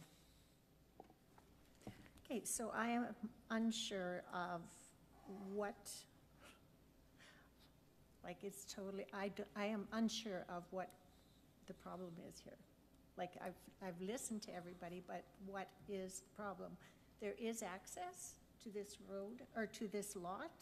It may not be perfect, but when I moved onto my property, there was, like, we had to go in there and build and do a well. There was no access to our property. So I'm not sure. There is access there. It might not be great, but it says in Appendix E that it's up to the developer to put in access that meets the county standards. So I just don't explain to me what the problem is. So that I can understand it, because I'm not understanding. Carrie, you have your light on? Sorry, I'm just trying to go through the MGA as quick as I can to find the section on this. You want to? Oh yeah, we're not in public hearing, but we had another public hearing at 10.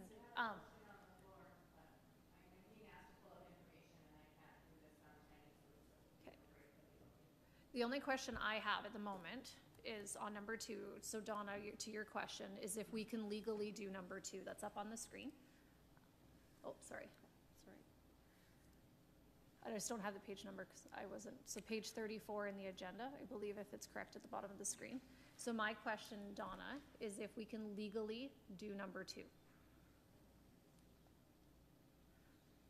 So the issue is whether we legally can tie a rezoning to subdivision, subject to subdivision approval. And I think that's what, Anthony, I may be putting words in your mouth. We don't know if legally we can do that. So if we approve this and we don't have that authority, then what does that do to the county? Okay. Yeah.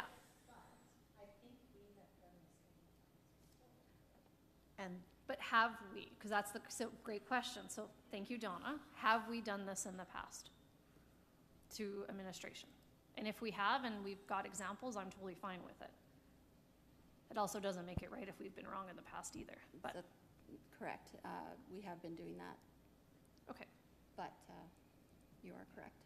does help me a little bit. But then I'm a little bit more okay I'm just trying to with it. pull up the wording of other bylaws where we So I appreciate your questions, Donna, because it's making me think. Yeah. No, I appreciate the conversation. But like, I still, it makes me a little bit more comfortable. But at the same time, if we've been doing things wrong in the past, 2 wrongs don't make it right either. But.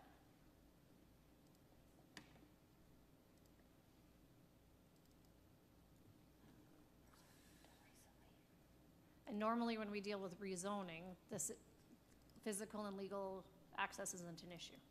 That's why they're so quick, right?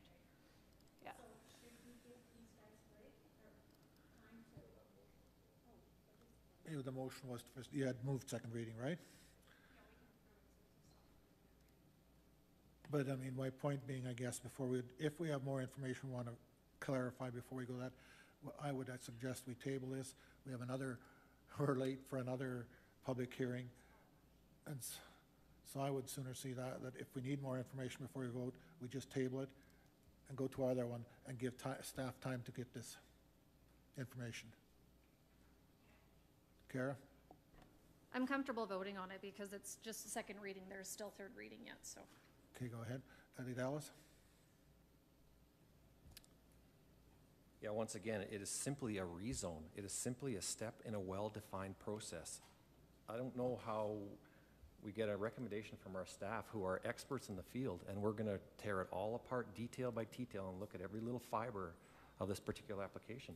There's no reason in the Municipal Government Act or from legal opinion that I can recall that prevents a landlocked parcel from being rezoned. That is simply the question. I would just like to call the question. Let's get second reading done. Okay, is there any further questions? Sorry, didn't see it. Sorry, Looking this way. through the chair to council. So I finally found a bylaw where we've just stated in section 2 that the bylaw shall come into full force and effect upon final passing thereof. So if council were wanting to change the wording of the clause 2 in what is before you, this would be. Yeah, because what The I type hear of you wording saying to now, that really this isn't quite what they're saying in the MGA. The MGA says it's, when we pass a third reading, it's done. It's rezoned. Where this wording in our bylaw doesn't say that. It's conditional. Right, so this wording that I've pulled up here would then, if council wanted to replace the wording in clause 2 of the bylaw before you, this would be an example of how that wording could be changed.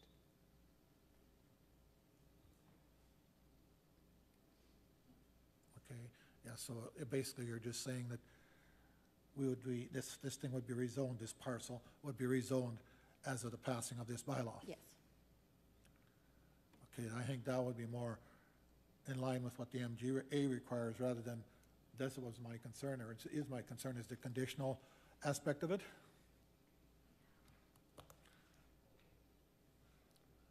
So I think if we're wanting to go ahead, I think we should be amending this if we're going to do that, or we can go ahead with your motion, whoever made the motion, I forget right now, and call a question on that. What does council want to do? Dallas? Yeah, I moved second reading, and I think the rezone, the bylaw is fine as it stands. There's nothing preventing the property from being rezoned. Condition or no condition, it doesn't change anything. There's nothing preventing the property from being rezoned. Condition or no condition, it's moot. Yeah, but that's not what this bylaw motion number, or condition number 2 says. It says it's being rezoned conditional to the agreements being reached at a subdivision.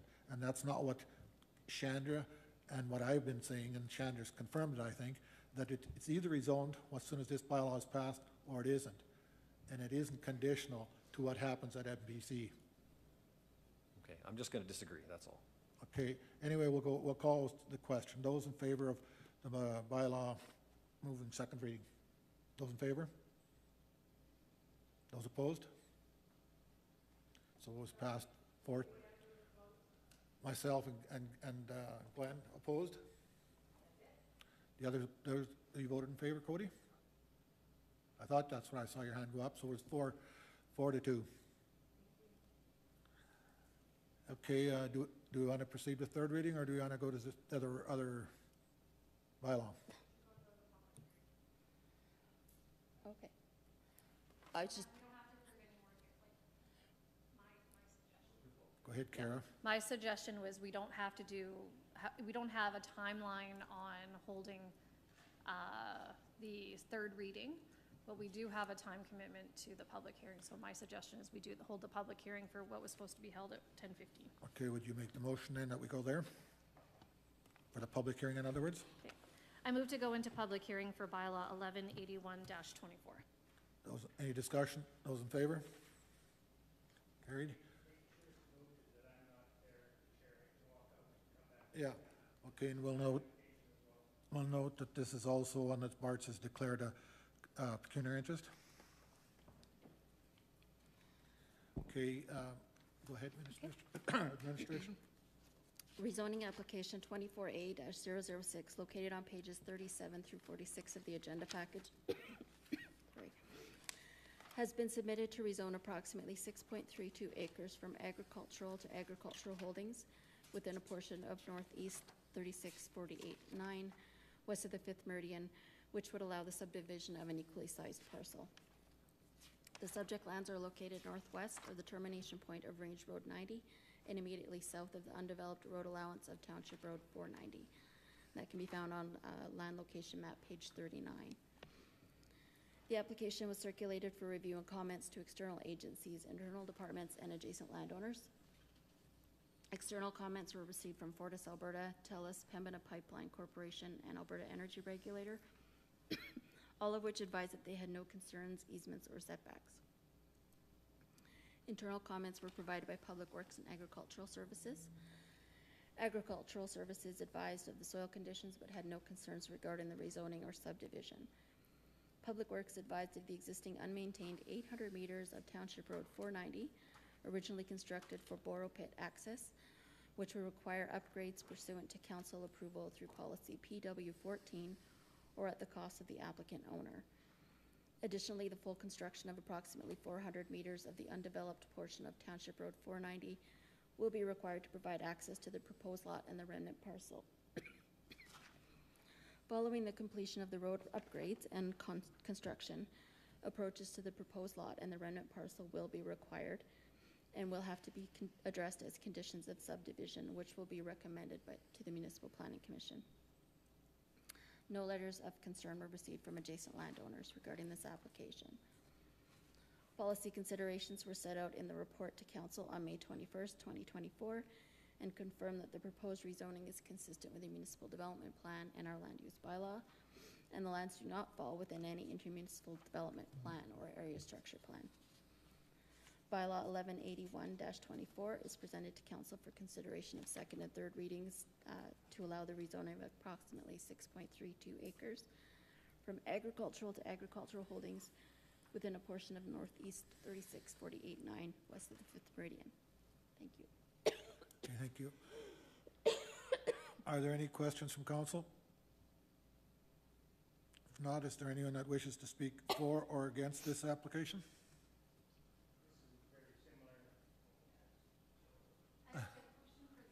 Okay, just a second, then, Bart. Go ahead, Carol. I'm on page 45, so I just have a question for the applicant. Just go down, yeah. So where you're proposing the subdivision, so just maybe we'll hand over the red part. Is there a reason it's there and not in the far, to me it would be my bottom right-hand corner to where there's road access on Range Road 90? Over a little bit further? Yeah, that corner there. Is there a reason that the subdivisions, because I believe there's physical and legal access right up to that point, correct? I'm asking the applicant. If we had the other map overlaid, you'd see that the other acreage is right beside it, but on the other side of the road. And so by putting that in, it serves four purposes: 2 subdivisions, 2 But then the quarter 2 sections. remainders. Okay. And I still want to speak, but I'm just answering your question. Okay. That's why it was put there, Kara. Okay, no, thank you, I appreciate that.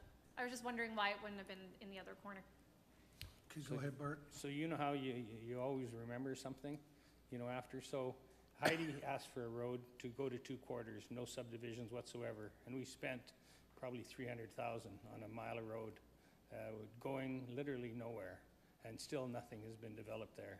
Henry Watson was a road he was given approval to live where he's at with no access, just a lease road, and doesn't meet the county standards.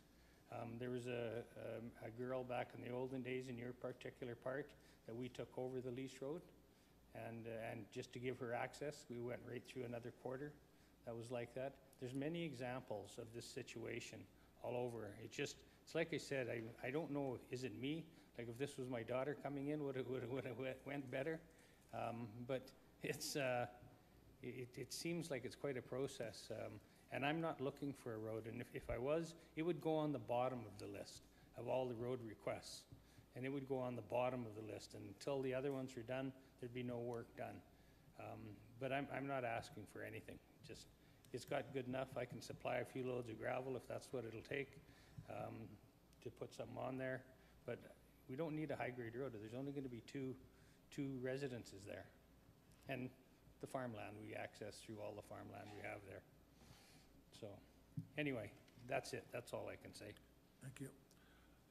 Okay, is there anyone else that has comments that they wish to speak either for or against? Anyone online? Okay, a second, a third time, anyone else? If not, someone prepared to make a motion to come out of public hearing? Dallas? I'll move that Brazeau County Council come out of public hearing for bylaw 118124 to rezone northeast of 36489 west of the 5th Meridian. Thank you. Any discussion? Those in favor? Carried unanimously. Okay, is there any action or comments on this one then? Donna?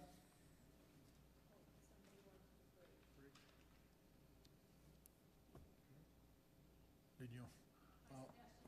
Before we go into public input at 11. We haven't had a break this morning. And then you I want to need to do use the washroom. debate or motions on this afterwards? Okay, then we can do the motions on that afterwards? Okay, I'll declare a 5-minute break, and then probably Bart will be chairing the public input session. All right, those of you that are in the conference committee, we're going to start the meeting here again. The conference committee. All right, I'll call the meeting back to order. I'll take over the chair. It's 11 o'clock, so it's an opportunity for the public to weigh in, any thoughts or suggestions to make the county better. If you've got a problem, hopefully you've got a solution for us to look at as well. Be respectful, direct all the questions through me. Be respectful both for staff and for the elected official. And the floor is open for anybody, either online or in the gallery.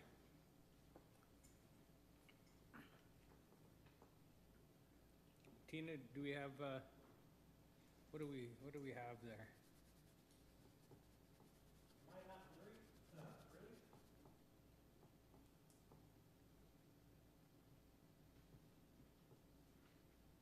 Only one person in the gallery or one person in the online?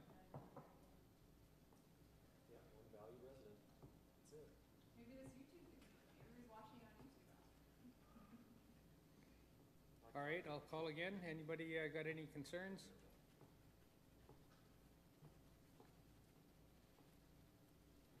Okay, well, then we'll come out of public hearing. And we'll get back to business. So I think we left off where I had to step out of the room, so I'll declare a conflict if you're gonna be moving back into that, Anthony? Pardon me? I can't hear you. Pecuniary interest, not conflict. Conflict is not covered under the MGA. All right, I'll declare a pecuniary interest.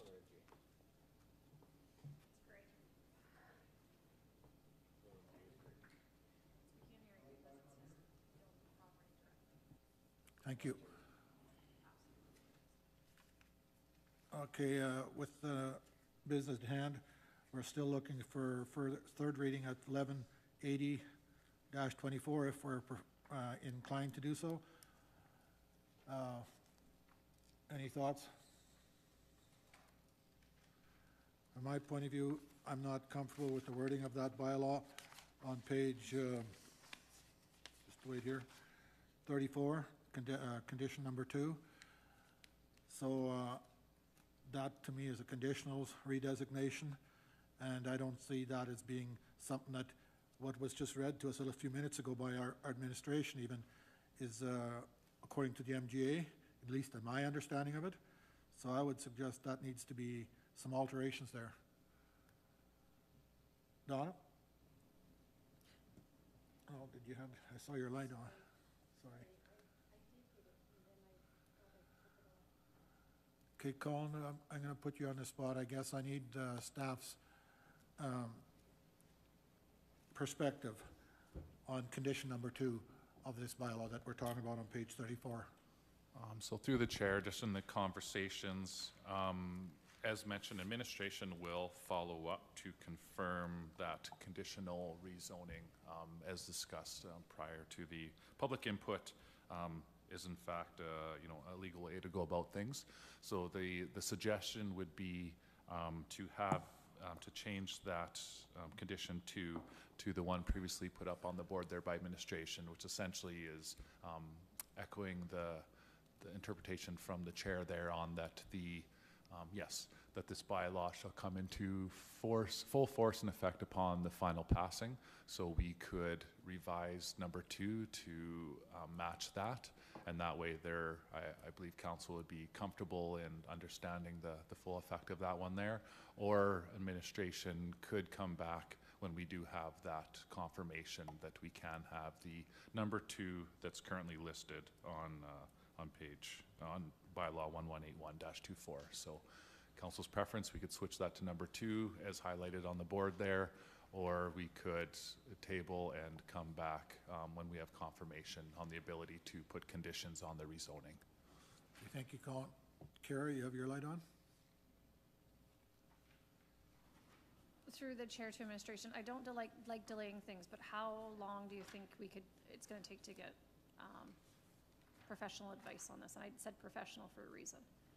I don't think we need legal. I think we just, yeah, I think professional advice is suffice.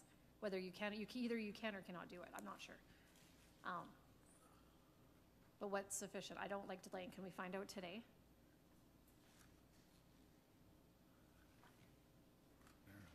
Through the chair to Councilor Westland, we can certainly make all effort to find out today, but unfortunately, with the way things usually go, it may be a bit of a stretch to expect an answer today, unfortunately.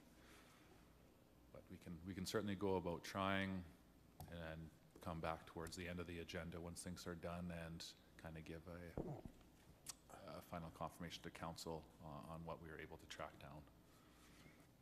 The other question I have, I'm just pulling up bylaw 1181-24, which was the last public hearing we had. We have the same condition on that one too as well. So we could approve second reading, and then council it's up to their prerogative whether they do third reading or not, or wait for that information. So with that, I will move second reading to bylaw 1181-24. We were dealing with the other one first, so were we skipping across on that one? Like we're sort of going from one bylaw to the other. We probably should be acknowledging at least that we're delaying the one and moving to the other one. Okay. Then now you want to go to bylaw, the next one, which is on page number, sorry, 11. Yeah, No, you just went back to 37, or which way are you going? we're going to the one on 44 now for bylaw 1181-24. That's the one that Kara is referencing that we want to move to. And she is asking that we give second reading to bylaw 1181-24, correct? Okay, now someone wish to do that? Kara? I move second reading to bylaw 1181-24. Any discussion on that motion? Those in favor? Those opposed? So same as before, 4-2. Glenn and I are opposed. Okay, so is there an intent to go to third reading then? Or any other, what's the intent for council? Donna? To go to third reading for bylaw 1181. Donna, What?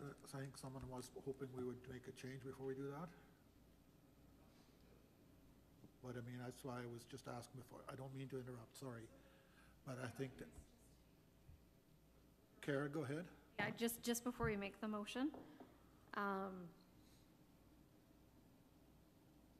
if it's a 3-3, it's defeated, correct? Right. Okay.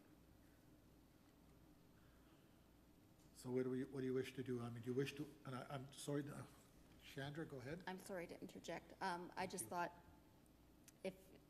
if council did want to proceed, then I think perhaps amending clause 2 would be a motion we would want to do ahead of time to that's ensure sort of that what there's no concern about trying to get an opinion. I think that would help make it easier for probably staying within the framework of the MGA. But it's up to you, the council. I don't make the motion here. Dallas, sorry? I'm comfortable with that. Yeah, so I'll bring the motion. Go ahead. So I will move that,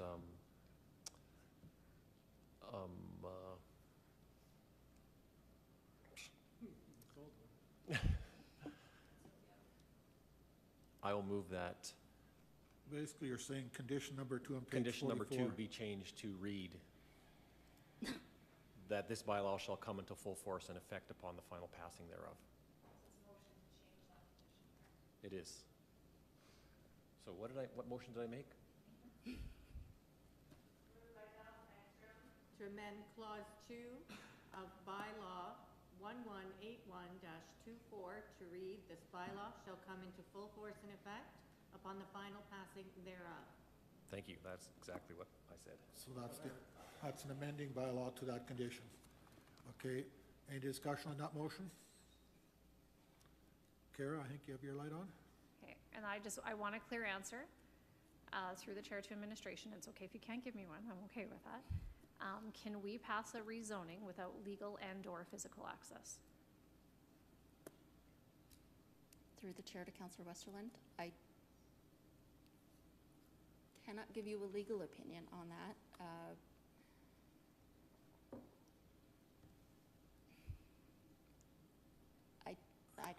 I can't tell you for sure. I don't. That's okay. I don't That's want to okay. say the wrong thing. Sorry. So I wasn't asking for legal opinion. I was asking if we can legally, as a municipality, approve a rezoning, because I want this very clear, to a parcel that does not have physical and/or legal access.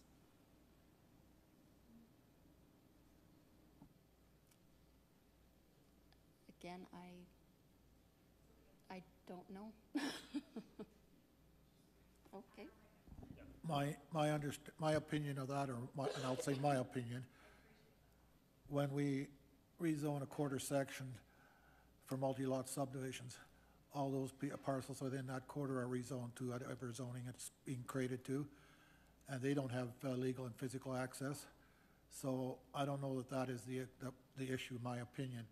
It's more so the issue of that once the parcel has been created, legal and physical access has to be there. So I think that's a little tough one, and I have some uncomfortableness there, but I think that might help you.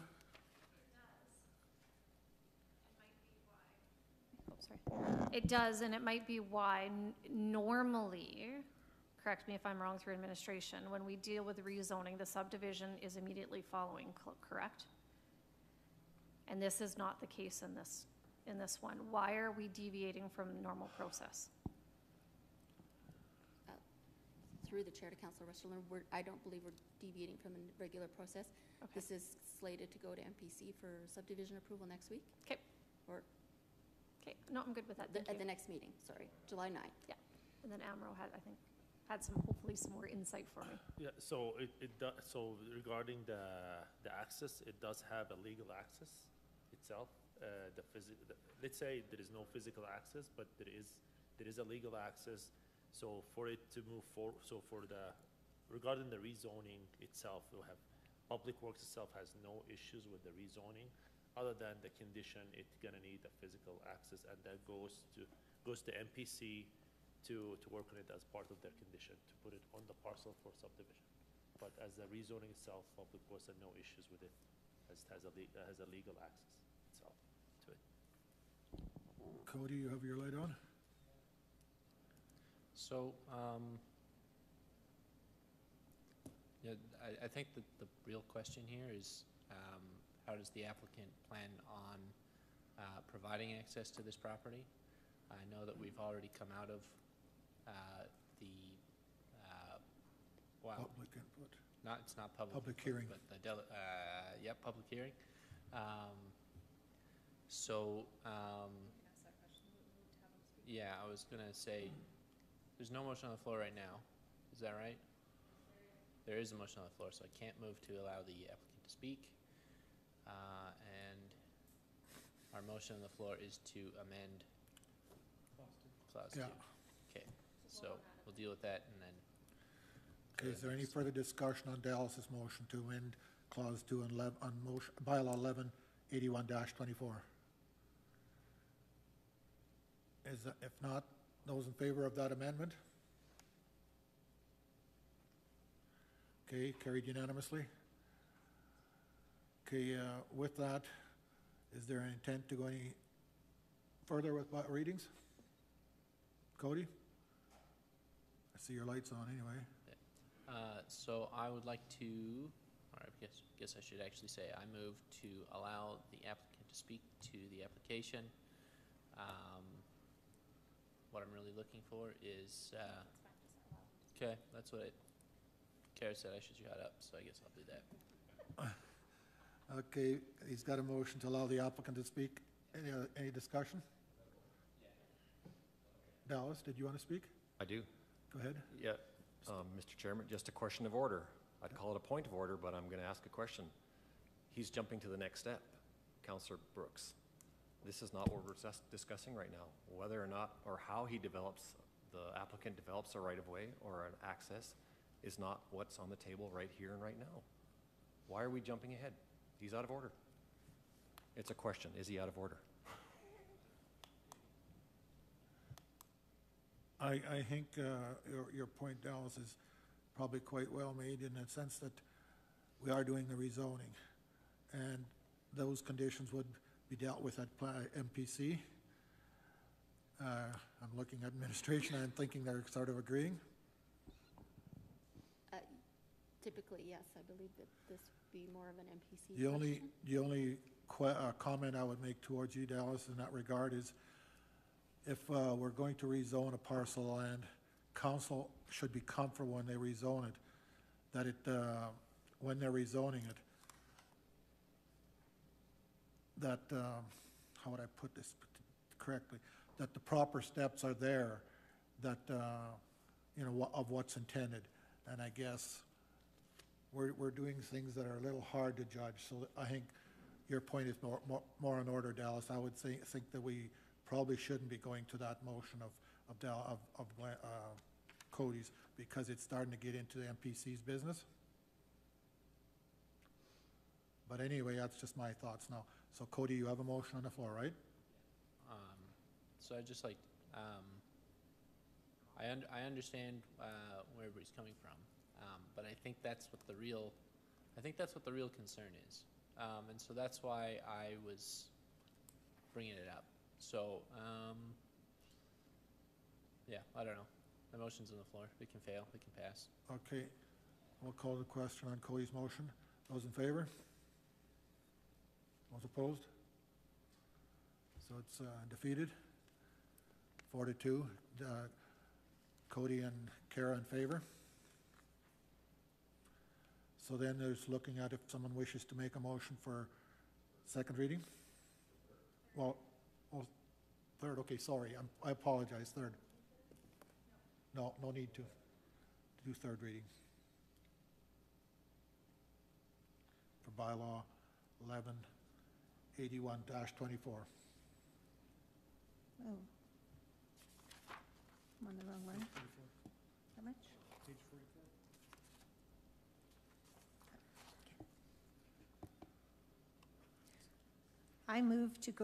I move third reading for bylaw, oh, I've lost it already. 1181-24. Okay, I'm on the wrong one. This is bylaw 100. No, we're on. Yes. Yeah. Okay. I move third reading for bylaw 1181-24 With the amended condition. with the amended condition 2.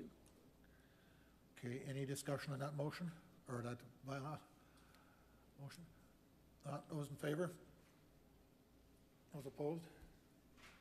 Cody, I didn't see which way you voted. Pardon me? So which way did you vote? I voted in favor.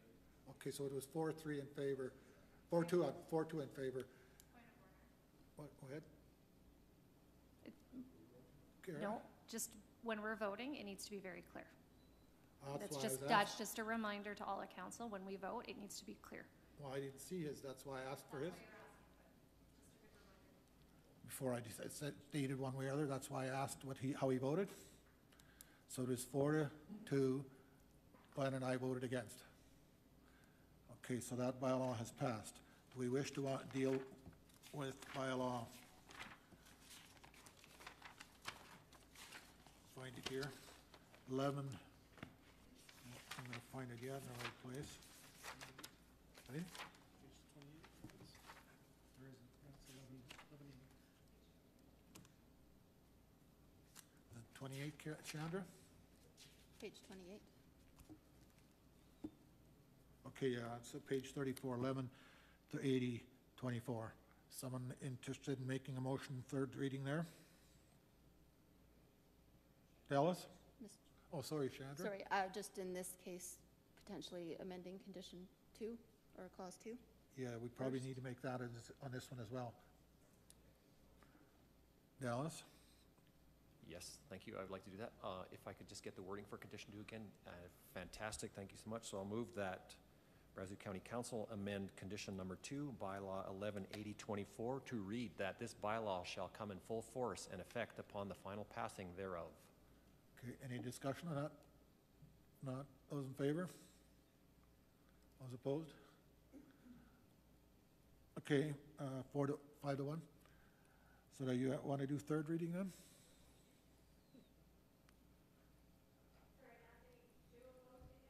No, 1. Yeah. Okay, does someone want to do third reading? Dallas? Oh, yeah. I'll move that Brazeau County Council give third reading to Land Use Bylaw 118024 to rezone section 149.9 west of the 5th Meridian from agricultural to agricultural holdings, As amended. as amended. Any discussion on that? Not, those in favor? Those opposed? So it's 4-2, Dallas, Glenn and I opposed. Okay, so it's carried. Anyway, that concludes these, so perhaps the Reeve wishes to come back in the chair now?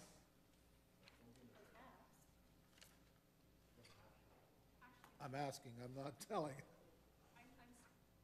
Go ahead. Thank you. As the Reeves coming back, I'll let him come back around. Chandra, I am still curious, though, if we can do that.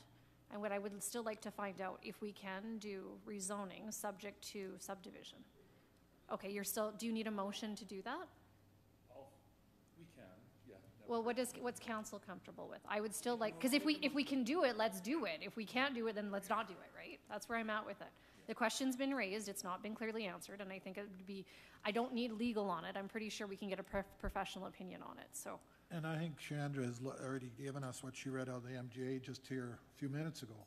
So a professional opinion would be okay. Yeah. So I move to direct administration to bring back a professional opinion on whether or not we can have a rezoning subject to a subdivision, prior to subject, yeah, you know what I mean. Okay, Bart, are you handling that, or am I? Okay,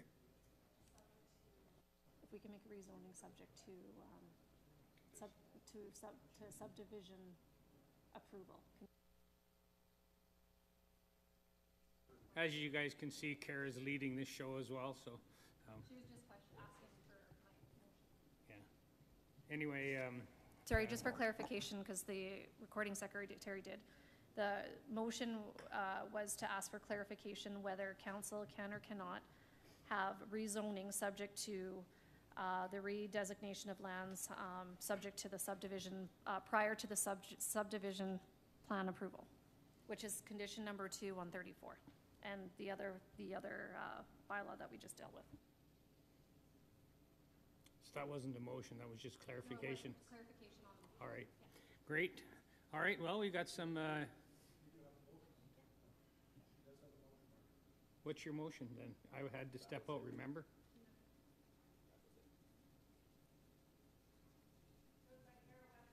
Direct administration to clarify if we can have a rezoning bylaw subject to subdivision approval.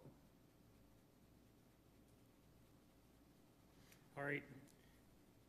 See, no, this is a pickle here. I wasn't there when the motion was made, so I don't think I can hear. We got some advice down there. We've got all these experts there. So I wasn't in the room when the motion was made. So I don't think I have the authority to actually call the question. So I'll leave it back to you, Anthony.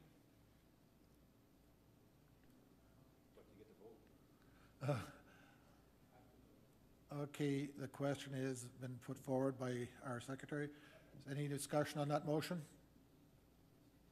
Not, those in favor? Those opposed? One, Dallas. Okay, now, Bart, turn the chair over to you. Sure, thanks. All right, I keep trying to say that we've got some important dignitaries here, but I keep getting cut off. Yeah, I know, Paul. Anyway, welcome to Brazeau County. I don't know if this is your first time here. Any of you? Yes? Okay, Besa. And actually, maybe for everybody's sake, everybody just introduce themselves from the gallery there, just so that all these guys know. There's one guy in a blue jacket. I don't know who he is. I'll have to come up to the mic. Bart, my suggestion up to the mic so it's being recorded. Okay, come up to the microphones and introduce yourselves one at a time. And then our public will know that we had some very important people here today. Okay, I'll start. My name is John Burrows. I'm the Director for District 3 RMA and the Counselor for Woodlands County. Give me a little bit of your background so that people know who you are. My background? Yeah. Well, I started off in the trades, aircraft maintenance engineer, and then later running a business in heavy-duty mechanics as well. So I've retrained a few times, and this is kind of my third career, getting into municipal politics. And I've run businesses in the province. I've done all kinds of different things, and I thought that I could make a difference. So I got involved at the municipal level, and that's why I'm here. Good job, thanks. The statesman that you are. Thanks, Mark. Good morning. Is this thing automatically on? Yeah, when it's red, it's go. It's just like when you're Red driving is here. on and Yeah. green is off? Yeah, yeah. Okay, that's why I almost got into an accident in Drayton here. Paul McLaughlin, I'm the Reeve-Pinock County President of the Rural Municipalities of Alberta. My background, I live not very far from here, about 40 minutes. My wife and I actually run our own businesses on our farm where we grow the best horse hay south of Brazeau County, in case someone here is offended by that. But I'm an environmental scientist, have been for longer than I haven't. I've hit that age of my career too as well. So my hobby is politics, Bart. It's gotten away on me. So, and I've been the Reeve now for 4 terms, and actually been elected for 5 terms. And I'm going to let my name stand again in the next election. And my council's actually referring to me as a senator councillor. So on my 6th term, I'm there to provide mentorship and advice. Isn't that a beautiful way for them to position it? But I think they're just scared of the residents I represent, and the person who replaced me might be a bit of a mess, so that's probably why they're asking me to stand. So. But thanks for having us today. Much appreciated. Yeah, well, we're fortunate to have you here. And now the brains behind the gun. Yeah, hi everyone. So thanks a lot for the invite. I'm Wyatt Scover, and I'm the General Manager of Policy and Advocacy with RMA. I worked at RMA now for about 10 and a half years. Lots of different roles within our Policy and Advocacy department. So I love the position. I love working at RMA. I learn new things every day, and I expect I'll learn a few new ones here again today. So yeah, thanks a lot. Thanks for coming. Are you the official CAO now? I am the Dwayne Gladden. I'm the official executive director and CEO of the RMA. It's been official for a little bit, but I've been here for 17 years, so new to the role, not new to the organization. I've seen RMA flourish quite a bit in the time that I've been here, so it's been pretty exciting. A little bit of my background: prior to working here, I worked at a heavy equipment company, Brant Tractor, in Edmonton. I've been an Edmonton guy my entire life. I went to the U of A, played a little bit of football there while I was hanging out. Father of 3. My family has some land in Parkland County, and lots of our relatives actually still live in the Brazeau area. So happy to be here. Thank you very much. Well, once again, thanks for coming out and taking time.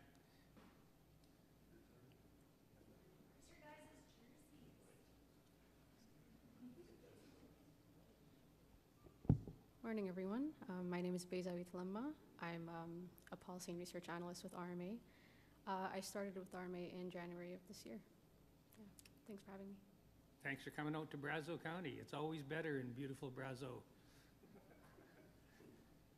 That's where you can come, work, rest, and play. That's the Brazeau County way.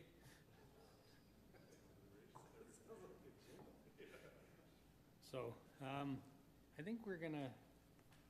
Are you guys making a presentation or anything like that? Just telling us a story or a couple of jokes?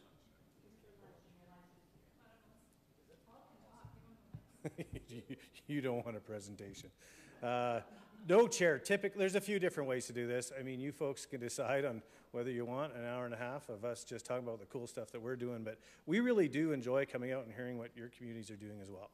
And I think that we can give you an update on some core files and what's going on for the summer, but I think for the most part, our hope is just to have an open dialogue, and you guys can ask questions and roast us, yell at us, tell us we're doing an awesome job, keep continuing to tell us we're doing an awesome job. Whatever you want to do, it's really up to you, sir. So yeah, it's our call. We're ready, loaded for bear. We brought the dream team here, so whatever you want to do.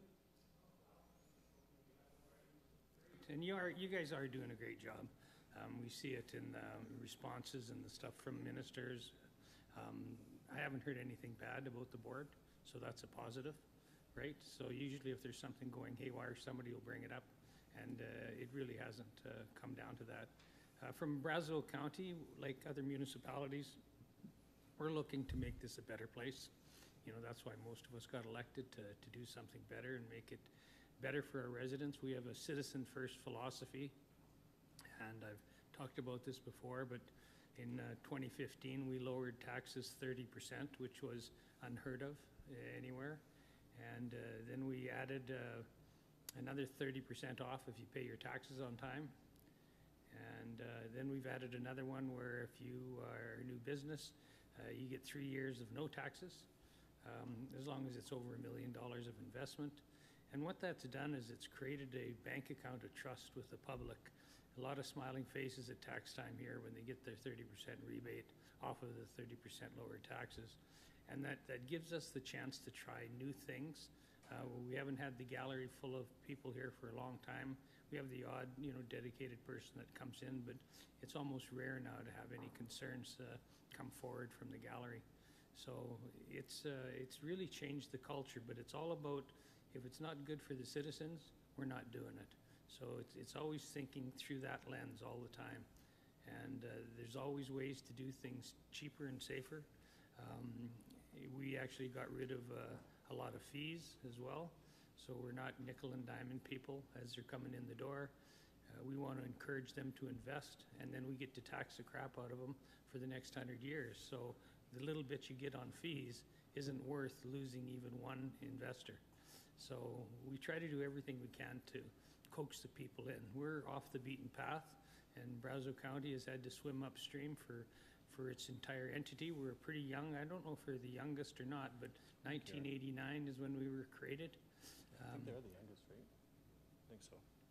So, yeah, so we're baby, and so there's a lot of needy people because those other buggers that used to look after us never invested anything here. We had 2 miles of pavement when I first got elected. There was one to the Amico building and one to Rocky Rapids.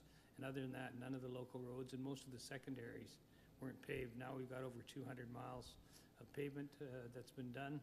And it's an interesting community because I left in 1972 because it rained too much. And now we're grateful that it rains here. Never too much anymore, and we've had 4 droughts in the last 20 years. So the rain is actually quite a godsend that we never really appreciated in the past because there was just, well, most people, they didn't come to live here. They actually just got stuck, you know. And so that's how it was. But that's kind of the political direction that we've been following for quite some time. And we're starting to get dividends.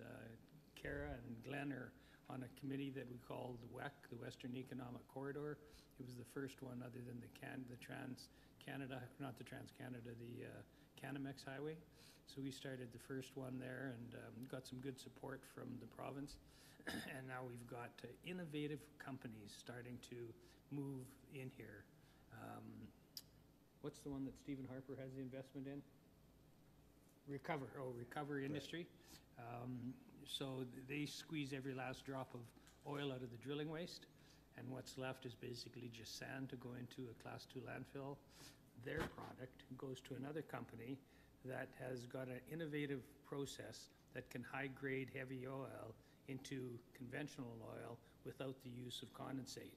So when you think about that 24-inch pipeline that goes from Strathcona to Fort McMurray and then comes down a 36-inch pipe that's mixed between condensate and heavy crude, if you can eliminate the condensate, that's a significant savings. So anyway, and we've got other people that are starting to get interested, partly because of our tax base, partly because stuff is here. We've got about 10,000 oil and gas facilities in this county, and we've got 3,000 abandoned wells. So that's an opportunity, not necessarily a negative. There's people that need the road and the power. They don't need the well, so they're not interested in that. But they are interested in the scar that is already there, and they can use that existing infrastructure. We'll show you a map when we have lunch there, but we put little dots on the land, and it's almost black. So pretty much every quarter has 3 to 5 wells on it. So how's that for a starter? Cody? I move to go for lunch. Sure. We can still carry on talking. I don't know if that stimulated any questions from you folks there, but we're actually getting more tax dollars now that we lowered it because we've got more people sharing the load. So like they say, many hands make for light work, many taxpayers make for cheaper taxes. For sure. Go ahead, Glenn. I want to thank you guys for what you do. It's really appreciated to have RMA stand up for rural municipalities. And yeah, it's hard to stand up to the government. I don't know how you guys manage to do it, but I'm proud that you do. It's a tough thing to do, to try to be both ways, personable, yet be able to be against certain things like Bill 20. But thank you very much. I appreciate that. No, I appreciate that. And I think, and it's interesting, and the one thing I will say is that, first of all, it's pretty we have a immediate feedback loop with the people we represent. So anytime that our board or myself makes a mistake, we hear about it very fast. It's the best people to work for. there's no hidden, we know exactly where we stand at all times. And you know, we have been pushing back on a few files, and I think justifiably so. I'm really concerned about the rapid urbanization of this province, and I think that we really are the last voice of rural Alberta. I think that what in the old days, and everybody that's been around for a while, the MLAs were a lot more approachable, a lot less partisan. They were out representing, and what's happened is we're starting to carry the load. You know, we got pretty scrappy on Bills 18, Bills 20, and Bill 21. But since then, I've had 7 ministries actually connect with us, and we're working together on some key files. And I think that, you know, our organization, I've been told by many, but our organization carries a tremendous amount of weight with not only this government, but in the province from an advocacy standpoint. It's because of the great people that work on our team. We have a great board too as well. And the things that your municipality is doing are the things that we do showcase. And definitely having Kara on the board too. We know what's going up in Brazeau, and you guys are my neighbors too, so I know exactly what you guys are doing too as well. And in many ways, we do a lot the same in Panoka County and Brazeau, that we've got the same approach, small G government, and give people the opportunity to be successful. And I think that that formula is working. So no, I appreciate your comments, and that's a pretty neat organization. I've got three meetings between now and beginning of July with the Premier on finding better ways to work with RMA. So I'm seeing some positive changes. You know, Bills 18, 20, 21, were we consulted on any of those? We were not. There was no consultation on any of those bills. We wanted to work with this government to make them better. We tried. There's still some issues with them, and I think that the biggest issue with Bill 20 isn't this government. It's probably 2 governments from now. I'm really concerned that this will be something that's held over rural municipal leaders, to be quite honest.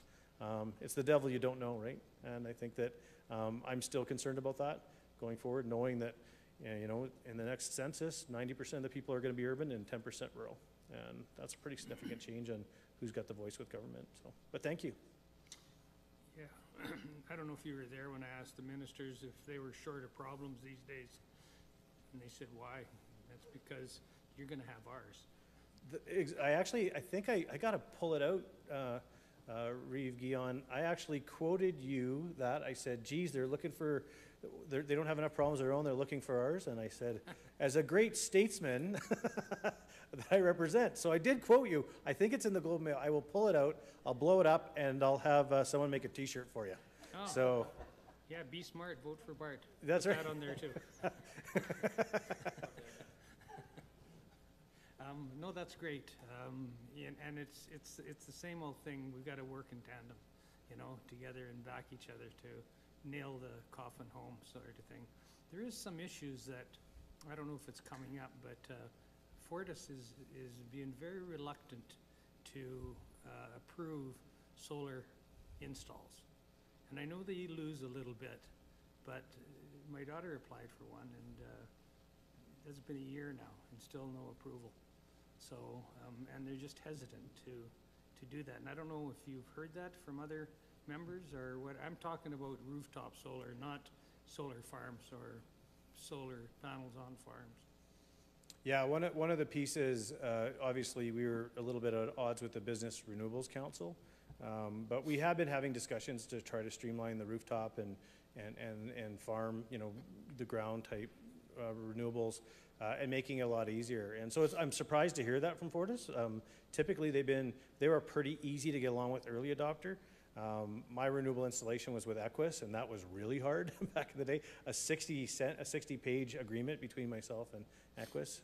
I narrowed that down to 8 pages after my extreme personal advocacy on the topic.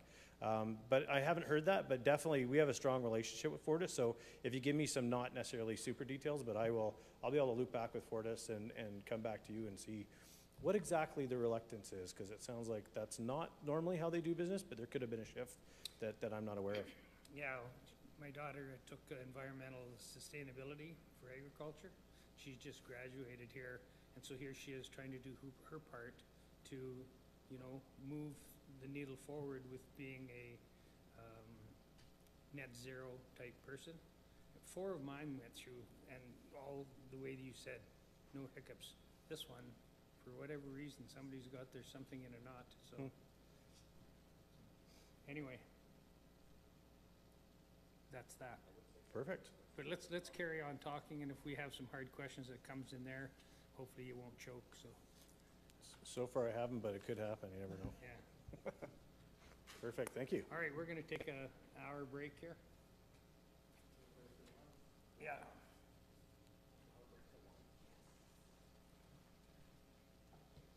Sorry, my alarm keeps going off here on my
13 after 1.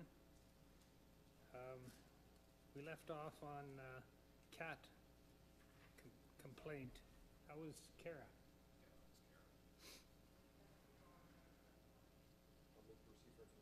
I knew you were going to say that.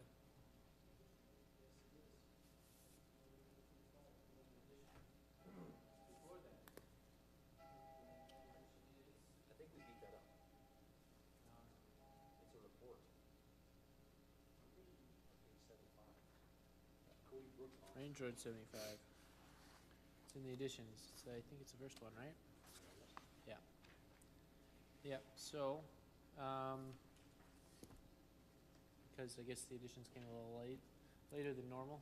I don't know if we need a little bit of time to read it, but anyway, what the ask is to add,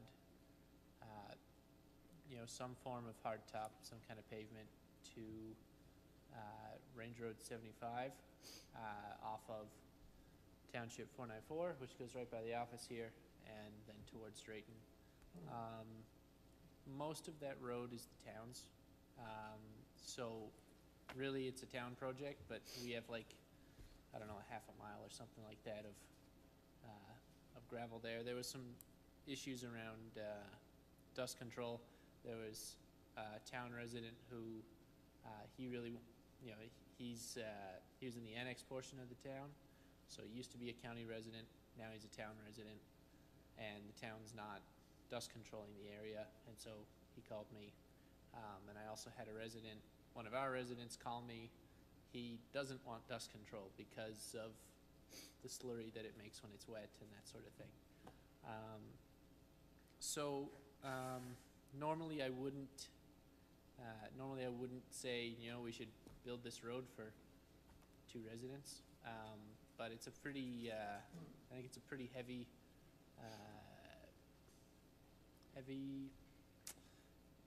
used road. I don't know what the traffic count is, and maybe that's something that we should get, but all I'm asking for is to add this to the next joint council meeting, to the agenda, and also add it to the 2025 budget discussions. So that's my ask. So you want to do just our portion? Well, yeah, so I would want to do our portion, but if we're going to have the town do their portion, there might be some cost savings. I was thinking we'd discuss it in our joint council session, and then, if things go well, then, we both do our sections and go from there. Now, are you talking pavement, or are you talking now this, you put chip seal on there recently?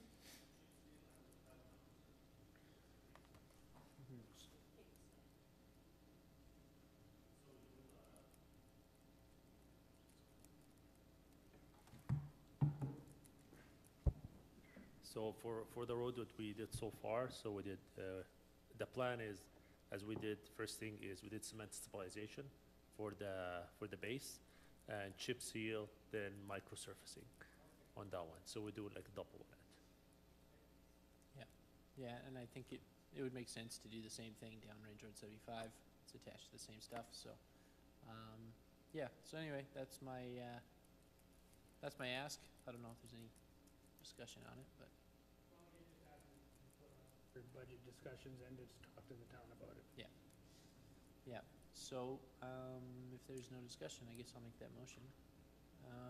So I move to add,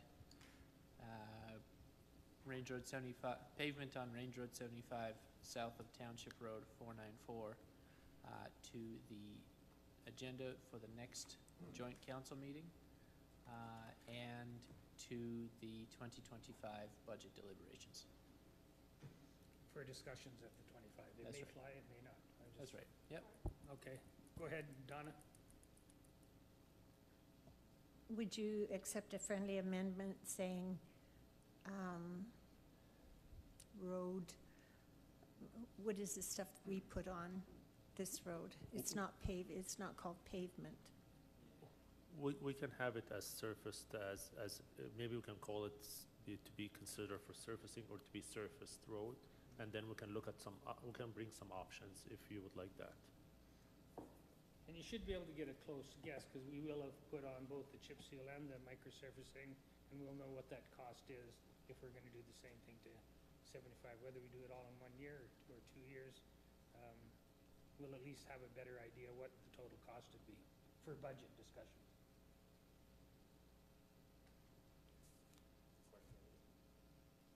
Go ahead, Dallas. Yeah. So this is one of the reasons why I'm concerned about adding to the agenda without, you know, kind of going through the steps of research that are required. I appreciate this being opinion. And when it comes to the point of naming the resident, I think if you're asking for $1 million upgrade, you should name yourself. The opinion portion that I'm also concerned about is, it says this resident used to have horses on his property and had to remove them because one of his horses died from high levels. It's actually kind of creating it's kind of using that as an example of what, you know, a reason to go ahead and do this type of development, but it's so subjective. Like from my point of view, from my perspective, I just believe what comes through that door into these council chambers has to be 100% true 100% of the time. And some of these things that are mentioned are just out of that lane. And that's why I'm concerned about that. So there wasn't a commitment to spend money, just No. a discussion at budget. That's why I was clear on that. I agree. But once we receive this for information and it's added to our agenda, and I value your opinion, but it becomes gospel. Right. And I'm completely opposed to that. You've been kind of cranky all morning today, I understand. That's okay, but you are right, you make some valid points there, that it is just subjective points of view. And come budget discussions, we're gonna need to know road counts, we're gonna need to know how it fits in the whole distribution of the county, how it fits with the whole kind of transportation plan. And to make sure that we spend money somewhat evenly throughout the county. So, somewhat. I say that because you're not supposed to do divisional budgeting. So I say that we might do it, but we're not supposed to do it. All right, anybody else got any comments? So Cody's just adding this to budget discussions. She was asking to. No, his motion is to put it on for budget discussions. So, okay. Tina, could you read? They want the motion read, please, Tina. Moved by Coach Seabrooks to add pavement on Range Road 75 south of 494 to the 2025 budget discussions and the next joint council session agenda. And we have Donna Wiltsey offering a friendly amendment to use the word surfacing options. And I don't know if Cody accepted that. Yeah, I can accept that. That's perfectly fine. Yep.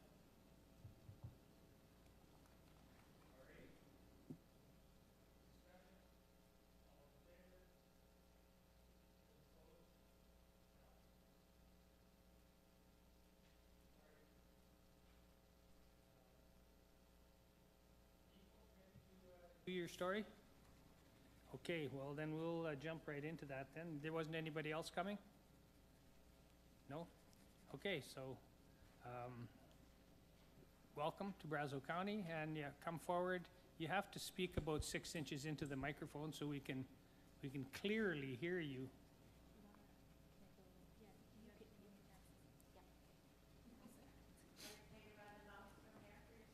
Yeah, I think that is okay with that. Yep. Yes. Okay, I'll let you talk. So state your name for the record and tell us your story. Who we are? Well, I was on West Central when it first started in the olden days for Okay. a few years, so. So hopefully we can update you a little bit with what Yes. we're doing now. And Donna, we're quite familiar with Donna as well. My name is Yvonne Barker. I'm engagement coordinator for West Central Airshed Society. And this is Selena Fairbank. She's also West Central Airshed Society engagement coordinator. And then we have Thomas Receiver working with us this summer as a summer student. and he is outreach and community events leader. So Selena and I are going to share pieces of the presentation, so we'll kind of go back and forth a little bit. But we've got the presentation up and ready to go. So good afternoon. I thank you for having West Central Airshed Society present to you today. We appreciate the opportunity to share a bit about WestCast, what we do, and how we can support Brazeau County with your air quality needs, education, community sustainability goals, and climate adaptation planning. So we're going to start out with just a little presentation overview. We will start talking about the airshed, move into WestCast overview, monitoring, the AQHI, Air Quality Health Index, engagement, and membership. And on the right side of that slide, you can see a picture of our staff.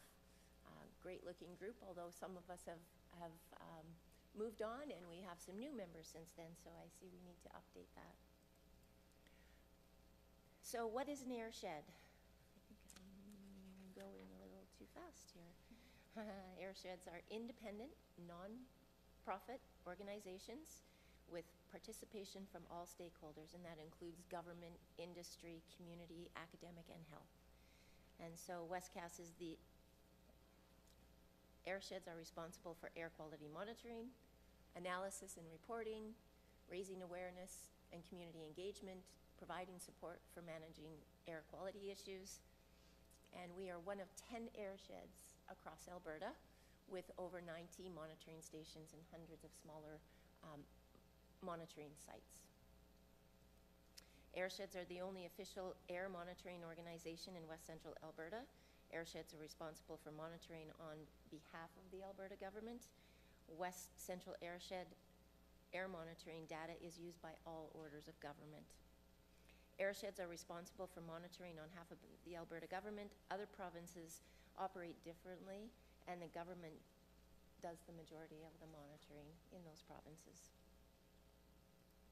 Our strategic plan, our mission, our vision, and our strategic priorities.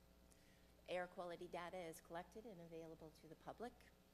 We increase general awareness of regional air quality, facilitate multi-stakeholder approaches to addressing local air quality issues, and we ensure West Central Airshed Society has the necessary resources in place to accomplish the first three. And our boundaries, WestCast was the first airshed in the province, formed in 1995. We will be celebrating our 30th anniversary coming up in 2025, and we look forward to working and inviting Brazeau County to be a part of that planning process and a part of our event, along with the town of Drayton Valley and others to make it an open community event and awareness. And our funding revenue for 2024, you can see membership contracts, specific government contracts, grants, memberships, and grants provided to nonprofits are to help cover overhead and operations. Those funds are not used for air monitoring. And it is important to have the municipalities, such as yourselves, to be part of the membership for collaboration on monitoring, community awareness, and communication. Our memberships and partners, WestCast membership is made up of industry, municipalities, and associations. We also partner with the provincial and federal government, Alberta Energy Regulator, and academic institutions. Among our members, you can see the municipal members that are outlined in red, and Brazeau County is one of them and continues to be for many years, so thank you. Our governance and staffing, you can see our board of directors have representation from the companies up in the right-hand corner of the screen. And our staff is a team of 12 members, including administration, data management, and technicians. And this is where Selena's going to take over and talk a little bit about the technical side of everything. So thank you, Selena. Can everyone hear me okay? Okay, great. Sorry?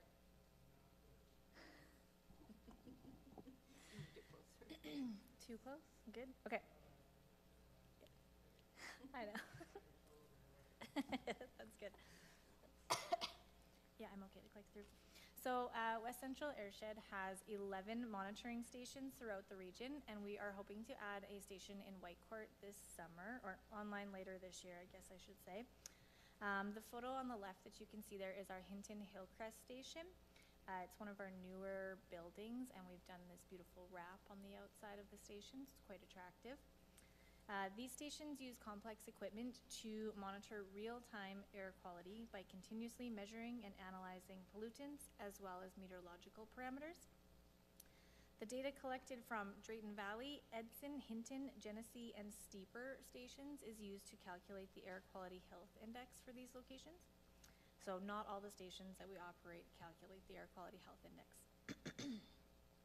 And as Yvonne mentioned at the beginning of our presentation, within our boundaries, we are the only entity collecting and sharing ambient air quality data. There's no additional government or industry monitoring beyond some minor fence line monitoring done by industry.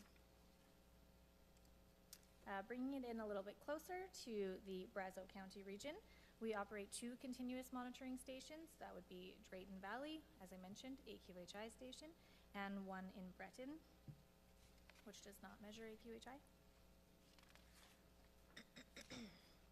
Westcast also operates a network of about 30 microsensors. That's the little picture on the left. They're about the size of a softball.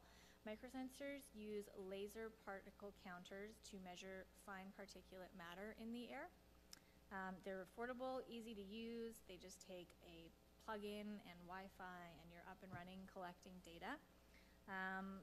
So what they're measuring, as I mentioned, fine particulate matter, or PM 2.5. That's one of the primary pollutants of concern in wildfire smoke. So these microsensors can provide a really good indication of the air quality during smoke events. We have 3 in the Brazeau County region, including Breton, Lodgepole, and a new microsensor on the CETC building in Drayton Valley. And we'd also like to install one on your offices here if your county is open to that. And the data installed, or data collected from these microsensors is available on our live data map. So the air quality health index, as I mentioned, is monitored at several of our stations. The AQHI represents the relative risk of a mixture of pollutants that can cause human health effects even at low levels of exposure. So the scale is from 1 to 10 plus, and associated health messages for both the at-risk and general population. Excuse me. Sorry? 10 plus is bad, yes. Yeah. The 3 pollutants that we use to calculate the air quality health index are fine particulate matter, nitrogen dioxide, and ground level ozone. So you can access right on our homepage the AQHI for the stations that we measure it at, including Drayton Valley, which is right on top there. The only official AQHI that you're ever seeing out there is coming from our station in Drayton Valley. If you're seeing it in an app, it's coming from our data.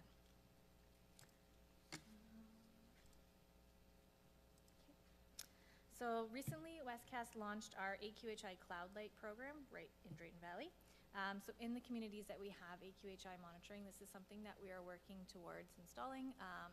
This is a light that has a Wi-Fi enabled light bulb, and it connects to the station data, and it will change color according to what the air quality health index is. We've also got a poster associated with it just to provide some additional messaging, and this is in the Drayton Valley Library. So check it out if you haven't seen it yet. May I just interrupt Yes. for a second? The picture on the left that shows the blue, we installed it on May the 10th in the library, and on May the 11th is when the wildfire smoke came in, and so it turned to the red to alert everybody when it was in front of us. So it's just bringing awareness, and that particular light is installed in the children's section in the library, and since then we've also installed one in the Hinton Library as well, and once Edson is up and running, they will also have one installed. So that's a program that we're rolling out into the communities that have the AQHI capability. So, thank you. So the data we collect is used for many different purposes and available in many places. It's on our website. As I mentioned, we have a live data map. We also produce annual reports to the community, and we have monthly reports available in our members portal. Hopefully Donna's familiar with those. We also report our data to Alberta Environment and Protected Areas and its use to calculate the AQHI. It can also be used for regulatory compliance purposes. So Westcast, we have a robust education and outreach community program, which is why we're here today. We produce annual reports to the community, monthly newsletters. We have other air quality educational resources available for teachers. We like to participate in local community events. We sometimes host our own events on air quality topics and are active on social media. So we encourage everyone to follow us on Facebook, X, and LinkedIn. So we know that Brazeau County is an active member of Westcast, and we want to thank you for your continued support. I wanted to touch on some of the member benefits that you can access. You receive support for public engagement on air quality issues, cost-effective solutions for meeting environmental responsibilities, messaging and support for residents, connection with other municipalities, regulatory and legislative bodies as well. You can access our data reports, and we can also help with big picture issues. For example, understanding county-wide long-term trends, or providing data and expertise for local air quality concerns, perhaps residents' complaints that may arise in the county. Another member benefit is access to our members portal. This contains all of our interactive dashboards and other membership resources. So these are just some of the reports that are available on our members dashboard. They get quite technical. We have calendar plots, emissions data, polar plots, annual and monthly trends, and more. We go back as far as we can for data, and it is available to all our members. We also can work with our members to navigate the members portal because there's so much data, it can be quite daunting, and help you figure out what kind of data you need, what you are looking for whatever purposes. With that, I'll turn it back to Yvonne. And moving forward, and in closing, we thank Brazeau County for your continued support. We really appreciate it. We enjoy working with you, and we look forward to collaborating with you and your team moving forward into our 30th anniversary next year. I just met with the town of Drayton Valley this morning, and they're very interested in working with us as well. And again, we really want to make this a community event, and we're looking for collaboration. So with that, I will say thank you and open it up to any questions. On page 61, you show member municipalities. Have some of them withdrawn, or are some of them not listed? Like, I thought Leduc was a part of this at one time. Maybe I'm wrong. So the county of Leduc, oh, here, I'm just trying to find. I don't know that they have ever been a member of West Central Airshed. I also work with Alberta Capital Airshed in the Edmonton region, and the city of Leduc is a member there. But I'm not sure about the county. Okay, because I thought we are rotating county seats, that's what I thought, and I thought that's where sometimes Leduc and us were rotating. That's what I thought anyway. Maybe I'm wrong. Okay, and then on page 59, you talk, the statement is air quality data is collected and available to the public. So does that mean that if I have an issue with an oil company that I could use this data in that type of disagreement with the oil company? I guess it depends what your disagreement is. Well, if I'm looking at suggesting that their operations may have contributed to my less than ideal air conditions, I'm asking if this would help me in that regard. It could. It depends where the operations are and where the monitoring is located, of course. So we do have our live data map, and that would be probably where I'd recommend you start, and you can see the locations. But anytime you have questions about that, you can reach out, and we can put you in touch with our data scientists to figure out what we can pull for you. Okay, thank you. It's all regional monitoring. Correct. Yes, that's So correct. it may apply if the wind is blowing in Anthony's area and there's a facility upwind somewhere. Yep.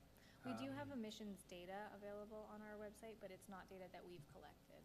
So we, from what any of the data I've seen, except for during wildfires, it seems like we've got pretty clean air. Overall, there was a lot of speculation in the old days, and as it turned out, we actually, back then even, we had pretty clean air. We got 4 clean rivers, and we even got clean dirt here, so. I would agree with that statement, and I think our data scientist also would. I know we've seen over the 30 years we've been in operation, drastic decreases in sulfur dioxide at sites that we're measuring, so yeah, there's been improvements as well.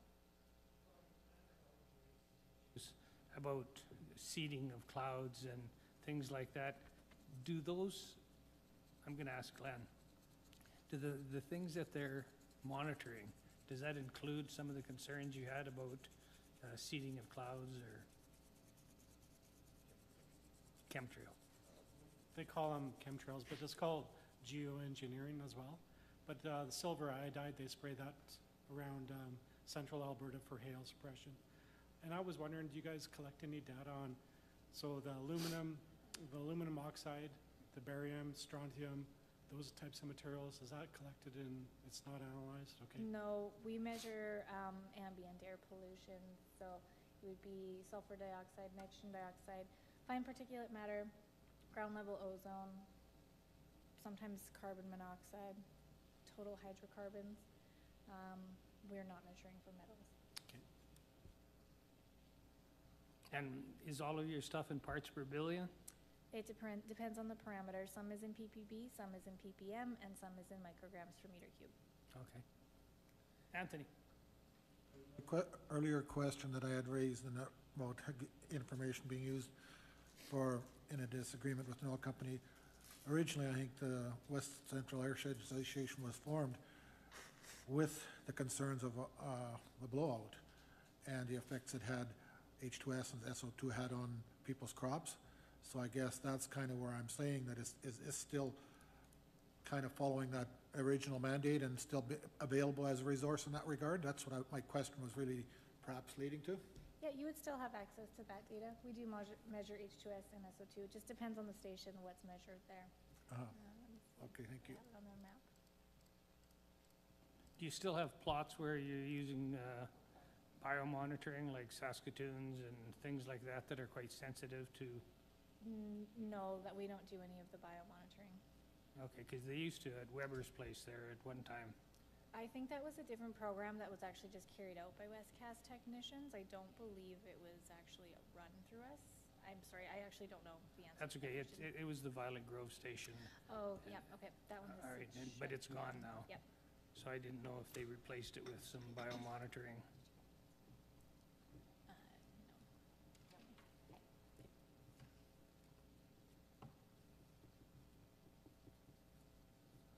All right. I don't see any other questions. Thanks for coming in and exposing West Central to everybody, so that's appreciated. Thank you for having us. Thank you. Thank you very much. You're very welcome.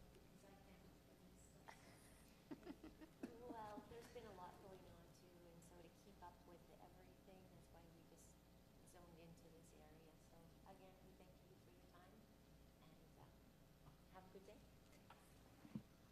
NOx, that's, is that from diesel trucks, NOx? Nitrogen oxide is just the general grouping of nitrogen oxide, so nitrogen dioxide and nitrogen oxide are both actually sum up to make nitrogen oxides. So it's emitted by, yes, vehicles as well as refinery or industry as well. Oh, the rail? The CN rail? They are not. They're under federal jurisdiction. Yeah. Thank you.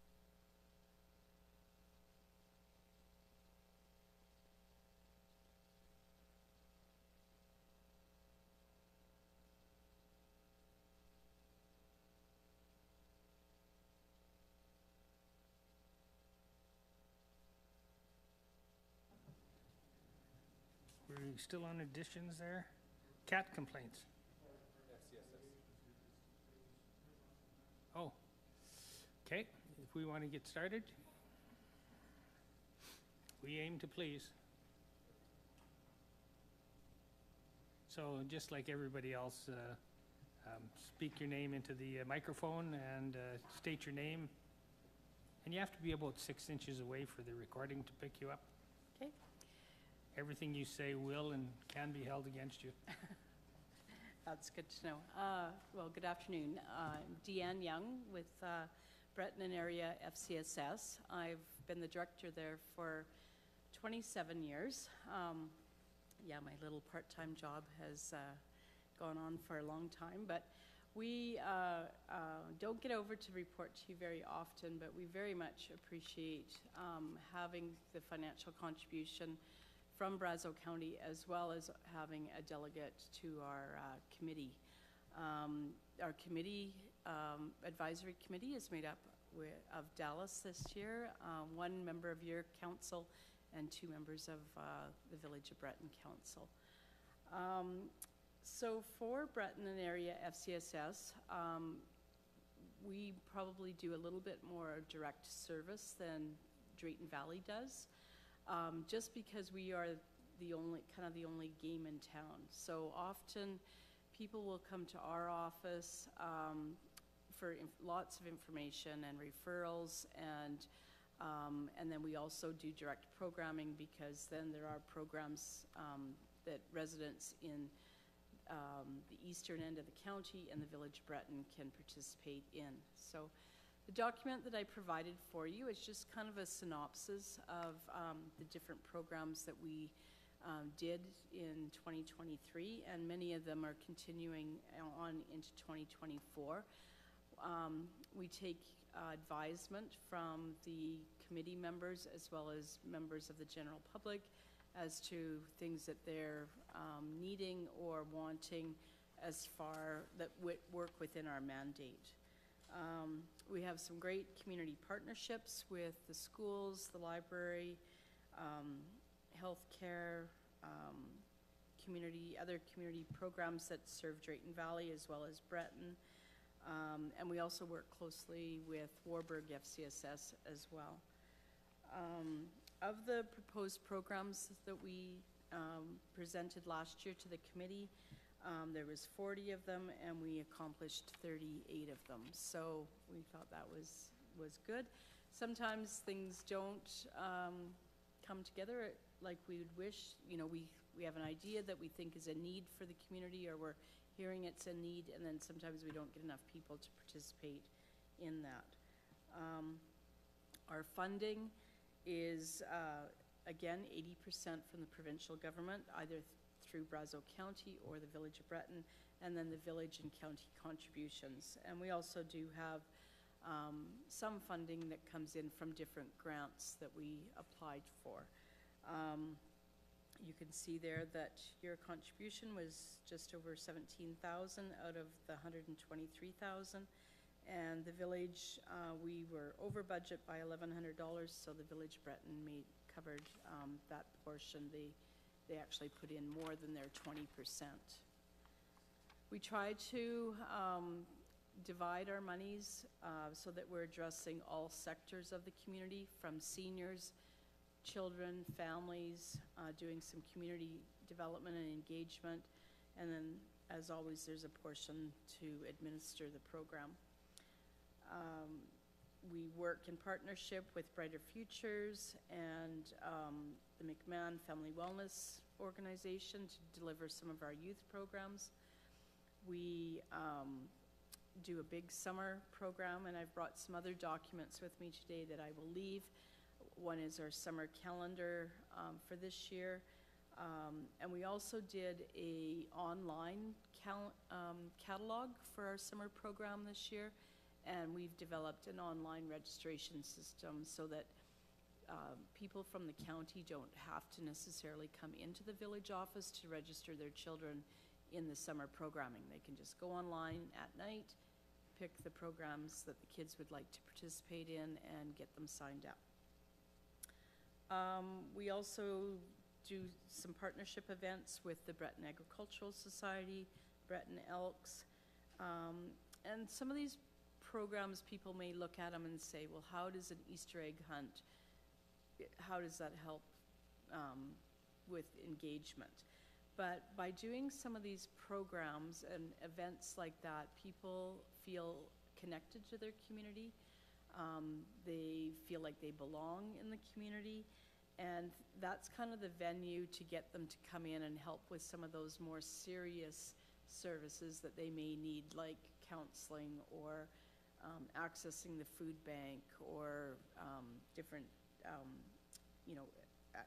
services like that. We also set up a moms group this spring, last spring, because there was new moms telling us they just didn't know how to connect with people in the community that had young children the same age as them. So sometimes it's activities we're putting on, and sometimes it's more direct services. For our seniors, we have a very well-used home support service. We have a worker that goes in, right now she's going into 15 different homes, helping them with light housekeeping services, and that enables them to remain in their home longer. Of that, about a third of our applicants currently are from the county. We also have brought in the village of Breton offered free space in our community center for a business from Drayton Valley to come in and offer foot services, foot care. And a lot of the people that she's seeing, so they're not charging any rent, they're just providing the space. I just coordinated the two parties. She's seeing a lot of men come in and use the service, and a lot of pretty serious health care foot issues that are keeping those people out of the healthcare system. We did about 100 income tax returns last year, and for about 20% of those people, we were able to get them supplements that they're entitled to, but that they don't receive unless they file their income tax. So they were able to get guaranteed income supplement or the Alberta Seniors Benefit, that their income threshold allows them to be eligible for that, but the federal government says you don't get it unless you file your income tax.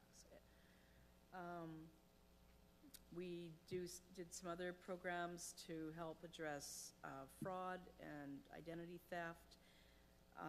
We developed an information binder that's available to anyone in the communities, either in a paper copy or an electronic copy, where you go in and you fill out everything that your family members may need to know in case you're unable to communicate with them. So either you're in hospital and can't communicate, or you've passed away. And so you list in there your passwords, what bills get paid online, when the dog needs its vaccination shots, where the extra key is to the RV, all the stuff that usually one person in the household knows, but they forget to share with other people.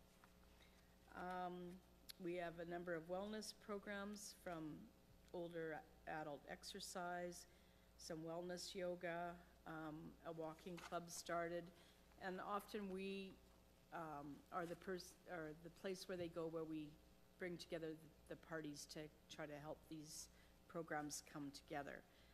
Financially, they don't always cost us very much, it's just the coordination. We also sit on a number of boards to understand what's going on with other service agencies here in Drayton Valley and surrounding areas. We put together a wellness calendar for the last few years. It's been a calendar of local photos with some wellness and mental health information in the calendar. So yeah, and then the back page just shows you some of more descriptive of some of the activities that we do. We did have an evening last year. We always get told that we have a really great Women's Wellness Day, but we don't ever do anything for the guys in our community. So we had two former CFL players come out and have an evening of just visiting with dads and the football team and any other guys that wanted to come. And they did talk about football, but mostly they talked about staying in school and having a support system and having a plan B when football doesn't last for very long of your life. And so yeah, I think the guys in our community enjoyed that evening, and there was some good messaging in that as well. So, and then the back page just is some quotes of we sometimes get thank you cards or emails from people that participate in our programming, and the value that they see in some of the things that we are doing. So I did bring with me, it's not electronically, but I will leave it. This is a paper copy of our electronic summer catalog, so I can leave a few of those at your front desk. And then the actual calendar that got mailed out to everyone in the eastern portion of the county, as well as the village of Breton. So, and I would be happy to answer or try to answer any questions that you have. Thank you. Thank you for your presentation. The information that you just showed us, do you have that in link, like we could just post a link somewhere and then someone could click on it and all can roll up? Yeah, so it's on about page 3 or 4 in here. So there is so there's a link to the catalog, and then there's also a link to the online registration form. They're two separate platforms. And in there's all the events that are going on in the Breton area, correct? Yes, so for our summer programming for youth, we offer 3 days programming, Tuesday, Wednesday, Thursday. Summer drop-in, where they don't have to register for them, but if they do, it helps with our planning.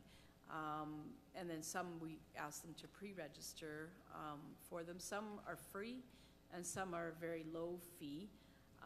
The Breton Agricultural Society this year, too, also gave us $1,000 towards doing the events. They also gave us $1,000 to help cover admin fees or registration fees for any youth that may not be able to participate because there was a cost. Okay. So we have had 3 families already take advantage of that. So they just signed up. I'm the only one that knows who they are. And at the end of the summer, I'll send the Ag Society a bill for whatever the registration fees were. The other piece I'm thinking about to help with advertising through the chair too, maybe Lee could help me out. I know it's called This is Drayton Valley, but we do fund that. And they are supposed to be doing a collection of the events happening in the community, and I want you linked in there. Okay. To get your information out and help with advertising and making sure it's getting pushed out. So sure, thank you. Well, I'm assuming administration, I know Lee's sitting back there, I'm hoping we can help with that, because I don't know who to talk to at This is Drayton Valley to make sure the events get included on those links too. Okay, he's nodding yes in the back. Great, so. thank you. I want the information out, I want as many people to show up, so. And so when a family registers for the summer program, we do ask them where they live, just so that we can kind of track that, but we don't ever say that they can't participate because they live on the west side of the county, or they live in Warburg, or that sort of thing. We have families that come and stay in our RV park, and they'll come and participate in just one event that day because the kids want something to do. So,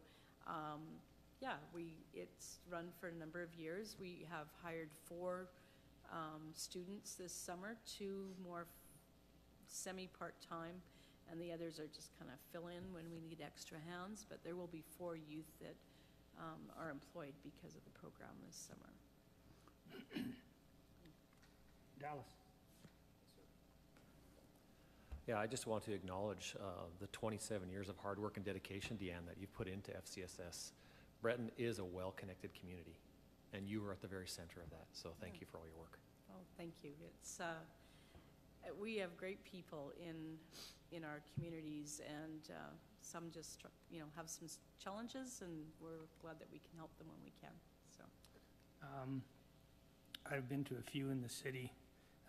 Home Depot puts on a free building program once a month or twice a month, and you build birdhouses, you build picture frames, and they supply all the material and the staff, and it's meant for kids to about 6 or 7 years old.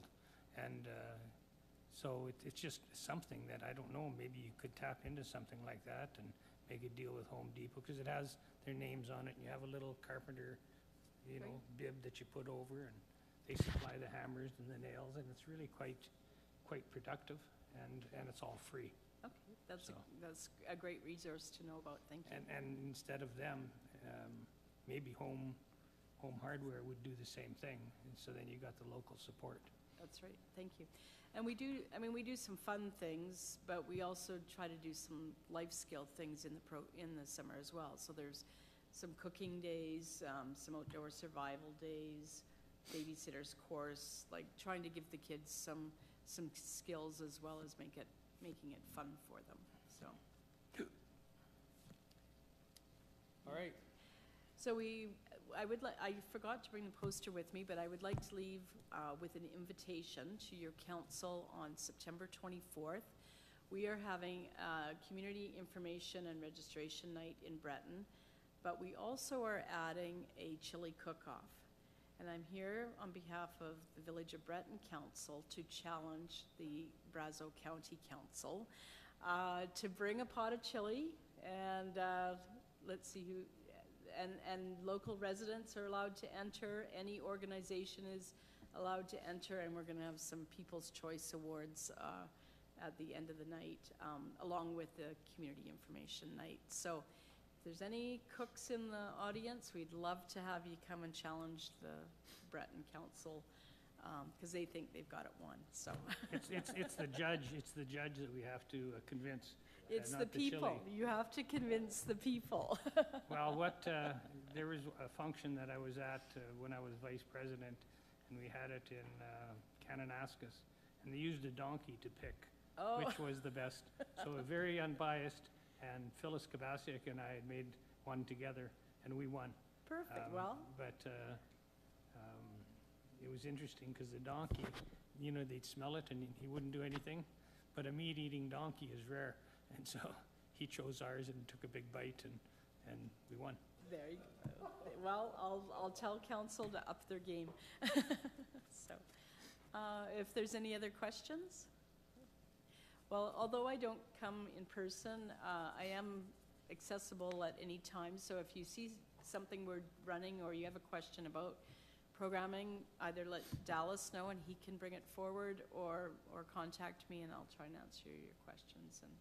And we always enjoyed when Donna was on our committee as well. So great, and have a great summer. It was raining on the east side of the river. It stopped as soon as I came up the hill. So yeah, at least part of the county's getting some rain today. Thanks again, and take the rest of the day off. Thank you. I haven't said that today.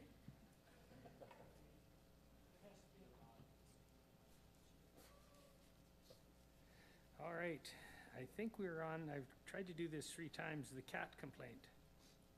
Kara? I move to receive the update from Breton FCSS and annual report for information.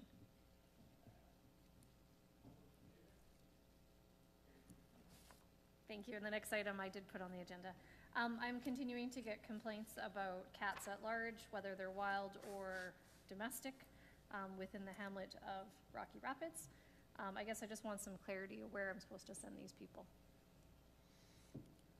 So Cats are us. So I maybe some clarity. Where does pets or animals at large fall? Is that provincial or municipal? Because I'm starting to get pressure. Like it's an issue. So the feral cat. The problems is with animals running at large in hamlets is they bring in cougars and they bring in bears. And this isn't the first time I've had a cougar problem in this hamlet, and we're about to have another one. So what they do is come and obviously eat the animals that are at large.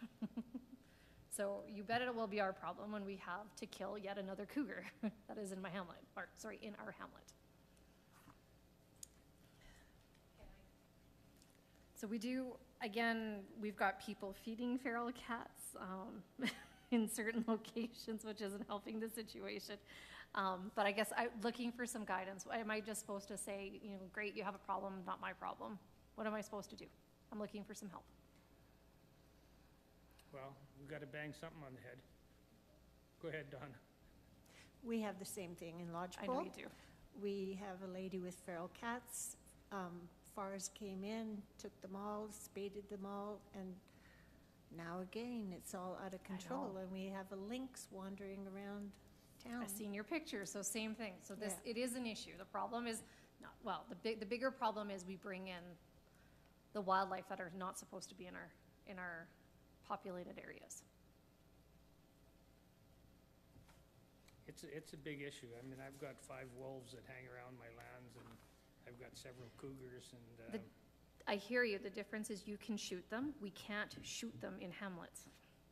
But- So there is a distinct difference. We got to compare apples to apples. you heard about the seal that ran into the club. The problem within hamlets and named subdivisions is people can't, I need to choose, actually, I'll just, point blank. We can't shoot them. We cannot discharge firearms in our hamlets and our named subdivisions. So what are we supposed to do? And the other issue is it's other people dumping animals too as well. I know I haven't seen a mouse on my farm for years, if not decades, because there's 5 cats. Yes, And and your so- coyotes are probably looking at helping that situation, Yeah. hawks and, yeah. But all jokes aside, I mean, I don't want to tell a resident, just go jump them off at a counselor's house that lives out in the, or go dump them somewhere else, right? It's not fixing, I don't know what the answer is. I'm actually asking for some help. Well, it's like the grizzly bears. They don't kill them. They just pick them up and relocate them, and then they come back. They actually do kill them, just so you know. It's not widely publicized, but they do. Fish and Wildlife have destroyed a number of grizzly bears in the last 2 years. Glenn? Didn't we talk about this and we were gonna get a van to come and spay them all and fix them? Or what happened with that plan? So I hear you. Donna's brought up the same thing. It's great because we did have an organization, her hamlet's a prime example. FARs went in on their own, did all this stuff, and then the problem is 3 years later, people keep dumping them. So what about a cat bylaw? Is that where you're going with this? I don't know. What about cat traps? I know that in Drayton Valley, people rent traps to get the skunks, but they actually meant to Catch get the cats and they take them to They take Cosper. them far, far away and never see them again, so, They don't take them far, far away, Glenn. You know what they do? They drive out of town and dump them. yeah. And they become our problem, and here we are. Yeah, it's tough. Having a bylaw with no enforcement is impossible. And that's why we stayed away from the dog bylaw as well. So, Well, we trying do to- have something to do with dogs, do we not? Like, if they're at large, we do. We do have the dog situation looked after. But that's a mean dog thing. We were getting into how many you could have, right? Yeah, that's not what yeah. No. Cats are different again. Well, The farmer solution is not gonna work in this situation. I would love to do a farmer's solution, but it doesn't work, because we cannot discharge firearms. Dallas. Well, I happen to be a cat lover. I have several cats, and they serve a great purpose. When we live on the edge of a green zone, we have a lot of wildlife, and that's just part of the lifestyle that we made a decision to live here and live with the wildlife. This community needs to come together and make a decision on what they can or can't do.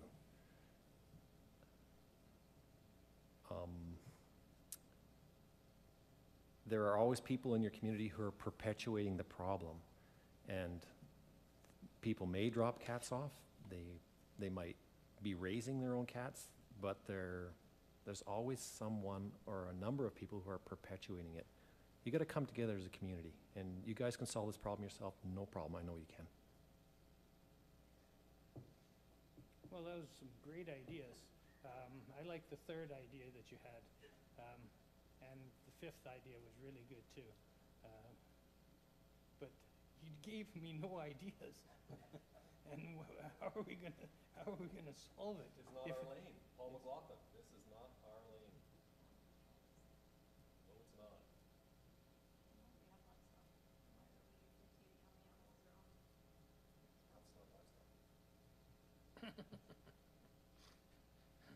Killer cows. It's not our lane.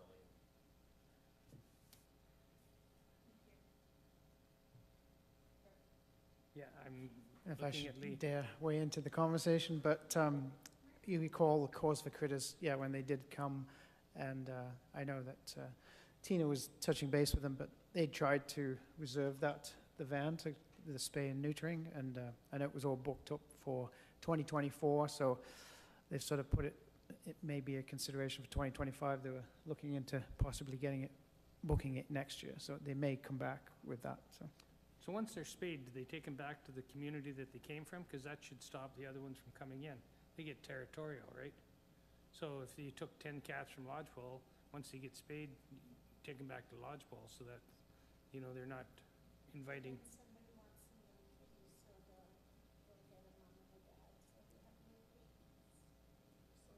So the problem is Lodgepole is what I'm starting to think.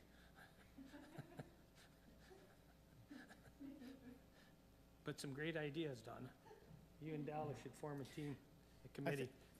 I think part of that, the spaying and neutering is for public to bring in because it's just cost prohibitive. So if they come in and then it's free, it's not sort of rounding up the cats at large.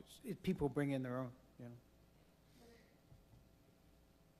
So your The other solution- issue we do have is we do have an abandoned property in the area of Rocky Rapids that literally is a cat house, and a lady does go out and catch cats and then brings them to this house. And it's literally full of cats. And it's on the edge of, it's near town, which also helps perpetuate this issue. But we have no bylaws, we have nothing that, nobody can do anything about it. They're all fed and looked after, but I'm not telling.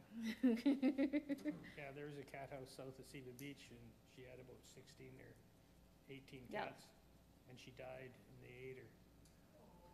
And all This the house cats- nobody lives in, and Huh? it literally, this house nobody lives in. Yeah. So there's not even, you can't even bring somebody into, you know, like the health services to bring in because nobody lives there. But there is no, I don't think there's no mechanism. Because if they're looked after, they're fed, they're not in distress, I guess is the thing, so SPCA won't step in. And all the cats died, and wherever they died, they left a mark on the floor, like those pictures, the criminals, where they died, they would put a chalk line. That's what it looked like. That's what it looked like in the house. A friend of mine bought the house, that's why I know all this stuff. But Okay. The other thing is, we can't be the only municipality that is like us, that has this issue. Do we know what other communities are doing? We're not the only hamlets in the world. I know when I've reached out to counties, I haven't found one that, you know, they all have Does the do same, anything. it's sort of a silent, you know. Yeah. see, there's another, that's called ideas, Dallas, okay? Yeah, it's an idea. All right, I will just let the residents know it's not our problem. Great. And talk And to maybe I'll Dallas. tell them to call, maybe I'll tell them to call some of our farm friends and see if they want these felines relocated to their properties. Go ahead, Dallas. Yeah, this is an opportunity, this is a great leadership opportunity. Pull this community together, and this community can decide what to do. They can address this house that is unlived in, and they can address the cat problem themselves. Whether they want to use this solution, 1, 2, 3, or 4, there's a number of different solutions. Let this community decide. Like solutions like antifreeze? I didn't say that. Solutions. I didn't say that. Solutions like antifreeze? Yeah, be a community leader. Show them the way. I don't know the answer. I just, Lee, you got something else to add? Oh, No. your light was still No. on. Oh. All right. Anybody else want to put their foot in their mouth? Like me? Okay. All right, well, that one was easy. Letter, Brazeau, who put this one on? Yeah. So at the Global Energy Show, Premier Danielle Smith, she's got a great speech, and she highlights all the production numbers, all the highlights from communities and cities. She knows them off by heart almost. And she had Beaumont and Edmonton, Calgary, Lethbridge, and we thought, well, why don't we just send her a letter so that, or to their staff, so that they have an idea of what Brazeau County has to offer as far as their production numbers, our revenue, to just inform her that, yes, you know, we have that.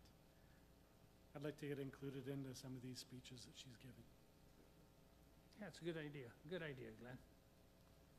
And we can also pass on what we're doing to help the industry as well, the oil and gas sector. So with that, I'll move to direct administration to draft up a letter to send to Premier Danielle Smith to inform her of our industry and our low taxes and our production numbers and the revenue that comes out of Brazeau County. So so that the next time you're talking at the Stampede, Yeah. we might get mentioned. All right, discussion, all those in favor? It's carried unanimous. Can I add one item? I forgot, and I said I would add it on. Timberland auctions, recognition. Can I add that to general matters, EF? What comes after F? G, yeah, G. Kara? Move to add item 12G to the agenda, Timberland auction Right. recognition? Yeah. Okay. So, I don't know what we do, and I don't want to get into a thing where we're recognized. Oh, all those in favor? Okay, so I'll just speak to it now. So, I don't know, he gave me a call and he says, like, we're so many years in the business now, and it'd be nice to get a plaque or something like that, for providing a community service, because auctions, we're a place to gather, and we've kind of lost that with the online stuff now, but he was just wondering if there was some way that he could be recognized, maybe a photo op with council or something like that, and a write-up in our papers. Tina? You do have a council recognition policy. It's the same one where you bring in residents with significant birthdays.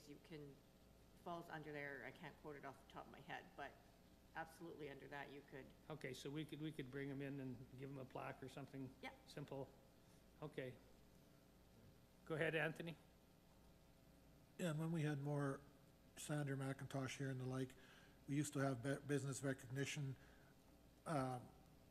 plaques or acknowledgements, and I think Colin could probably help fill in how we did that, if you don't mind, Colin? Yeah, through the chair, just to counter on comments. Yes, as you put it, that's exactly correct. That's something that was previously done, I think even kind of prior to Sandra's time as well. There's a little bit of that. With kind of some of the changes organizationally with the ECDEV, that hasn't been an ongoing practice since that time. So currently that isn't something that we are going about doing. So really right now is what we have in there is more along the lines which Tina's mentioning there is the plaques and the council recognition there. So we're not so much doing that, direct business, going out. We had the markets and going out with the donuts and things like that as well too. We're not currently doing that right now. So that piece isn't really going on. But we did previously, as you mentioned. A donut only lasts about 5 minutes. A plaque will last 25 years or more. So how long does it take, how much lead time do you need, Tina, to have a plaque made? Congratulations on so many years' service. It depends what you need, if you want something different. I'm reading your policy here. It says private business anniversaries or significant milestones, 25 years and above. Maximum expenditure allowed is $300. So I would just need some guidance of what kind of an item you'd want. Secure the item and we could have it engraved locally. I would just keep it simple as a plaque, made from a buffalo skull or something.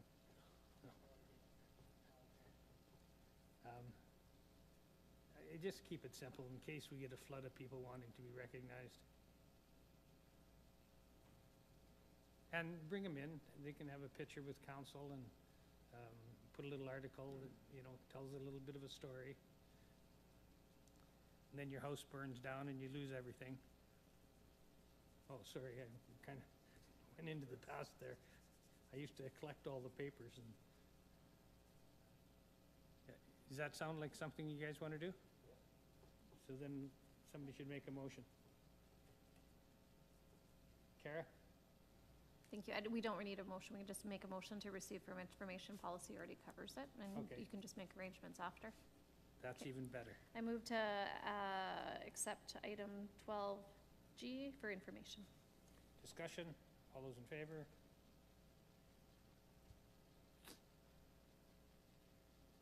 Okay. Yeah, and you may want to coordinate, Tina, with him when he's available. But if we can get it done by next council, it's done and out of our way. If we can't, that's fine. So this means, I don't think so, Bart. Okay. Yeah, whatever works. All right, Minister, I think we're out of the general matters now. We're on to Minister Dreeshen. I was asked to do a press call with Minister Dreeshen. We did it out at the Glendale Hall. It was outside, a beautiful day. We've really developed a relationship with him because I talked about, like, we're the little people. You know, the big dogs don't have to always eat first. You know, the fact that we got up to 600,000 to fix the bridge at Lyndale is significant for us, and that's a big chunk of change that we would have had to pick out of our own pockets. So thanked him a lot, fluffed his pillow, and he went away happy. So that's it. Kara. We're on 12 or 13A, right? I just did Yeah. 13A. That's Highway 621. So. Oh, yes, okay. Yeah, it was good. We talked about that as well. So I don't like being negative, so I'm cautiously concerned with some of the wording in this letter on page 56. What I'm concerned about is, as mentioned at the meeting, the county could potentially lead work on performing or planning for future improvements on Highway 621, and the department may be open to cost sharing the work.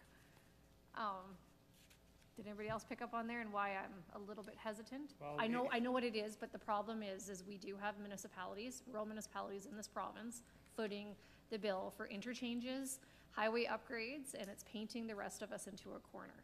Yeah, We so do not have that kind of money. We don't have the money to, what I'm afraid of is the wording could be very misleading here.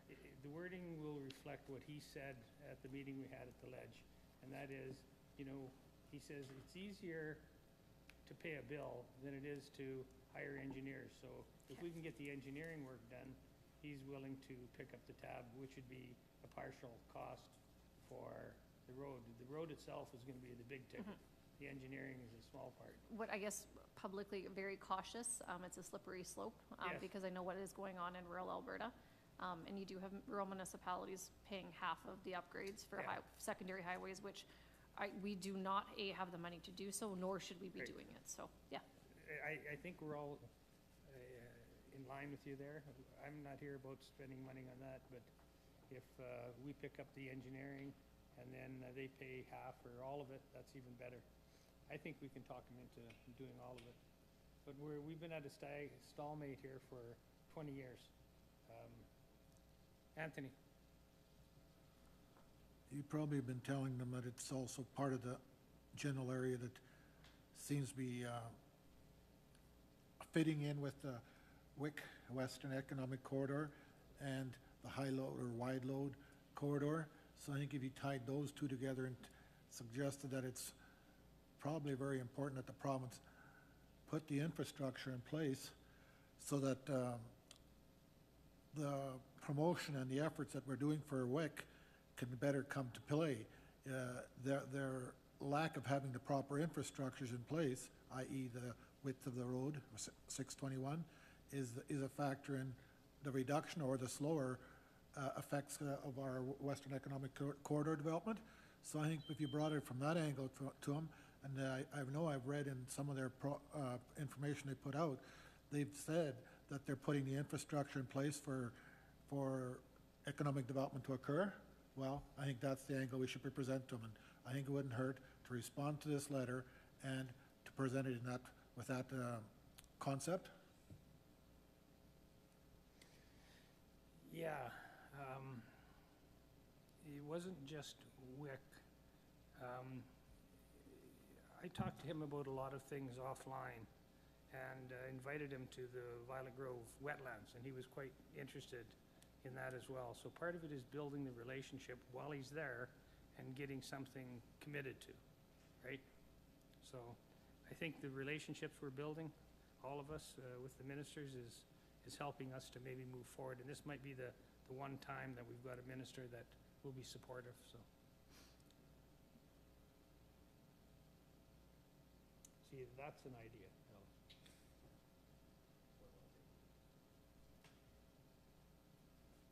Well, Bart, to follow up, I'm more in line with what I think Kara's saying. I'm not, I guess, very agreeable that we should be putting into, dollars into their provincial responsibilities. We've talked about the province downloading, and this would be another way of us voluntarily accepting the downloading. So I wouldn't accept that idea that we should be putting in costs, paying part of the cost as this letter, or perhaps you are suggesting. Well, I don't think he was asking for money. He's talking about cost sharing, and what he said at the ledge is that he can write a check easier than he can hire an engineer. You hire the engineer and we'll pay for it. So that's our contribution, but it's not a monetary contribution. Go ahead, Kara. And I'm great with that as long as it's in writing somewhere. But on that, I'll move to receive for information 12A, or 13A. Okay, discussion. All those in favor? Carried unanimous.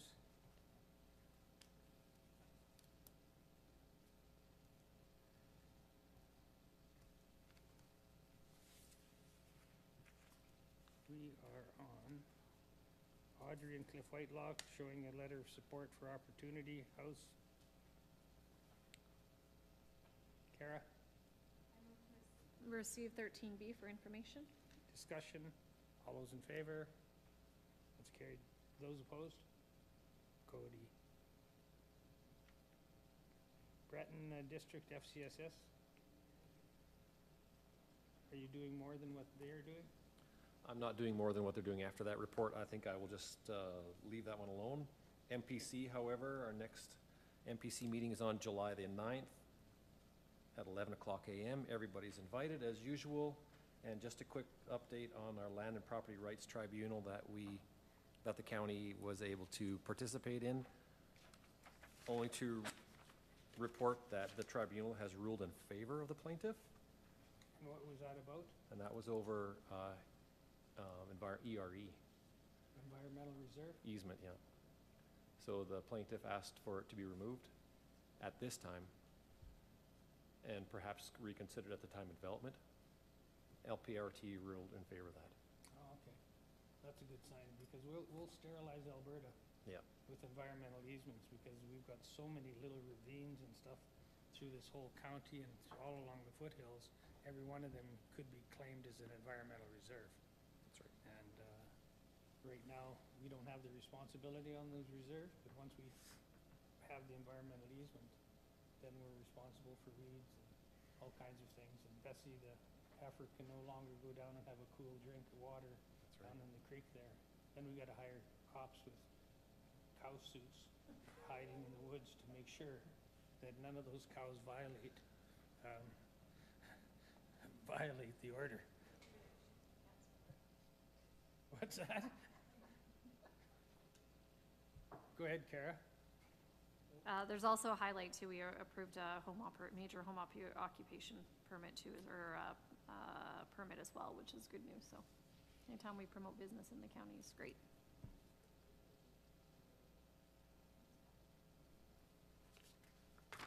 Is that all of yours, Kara?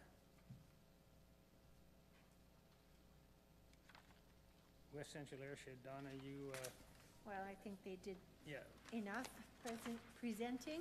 Okay, Eleanor Pickup, what's the story? Eleanor Pickup, we're renewing our chamber membership. We're printing brochures for the upcoming artists. Purchasing membership for Alberta Tourism Arts Association. Just gets our name out there more. The Construction Maintenance Committee terms of reference was being worked on.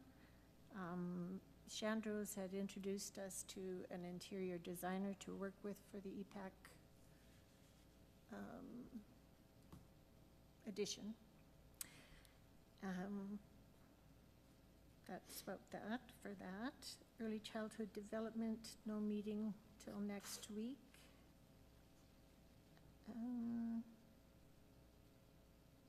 Oh, I guess I had a whole bunch more for for the EPAC. The stage sponsor, Pembina Pipe, requests a letter of support from Drayton Valley and Brazeau Pembina Pipe has sponsored the stage for, I think, many, many years. And they just want to know that they have the backing from Drayton Valley and Brazeau. So if we could talk about that at a meeting with Drayton Valley. You want to put it on the next agenda? Yeah. Are you talking money or just a letter of I support? think it's just a letter of support. We did do it in the past. Oh. Yeah, Yeah, we can do that. okay. Fundraiser for 2025 will be raffle box, and we're proceeding with casino fundraising paperwork. Joining in the Drayton Valley Grant Workshop with Alberta Council shows us how to do the fundraising or the grant applications. And yeah, so that's about it.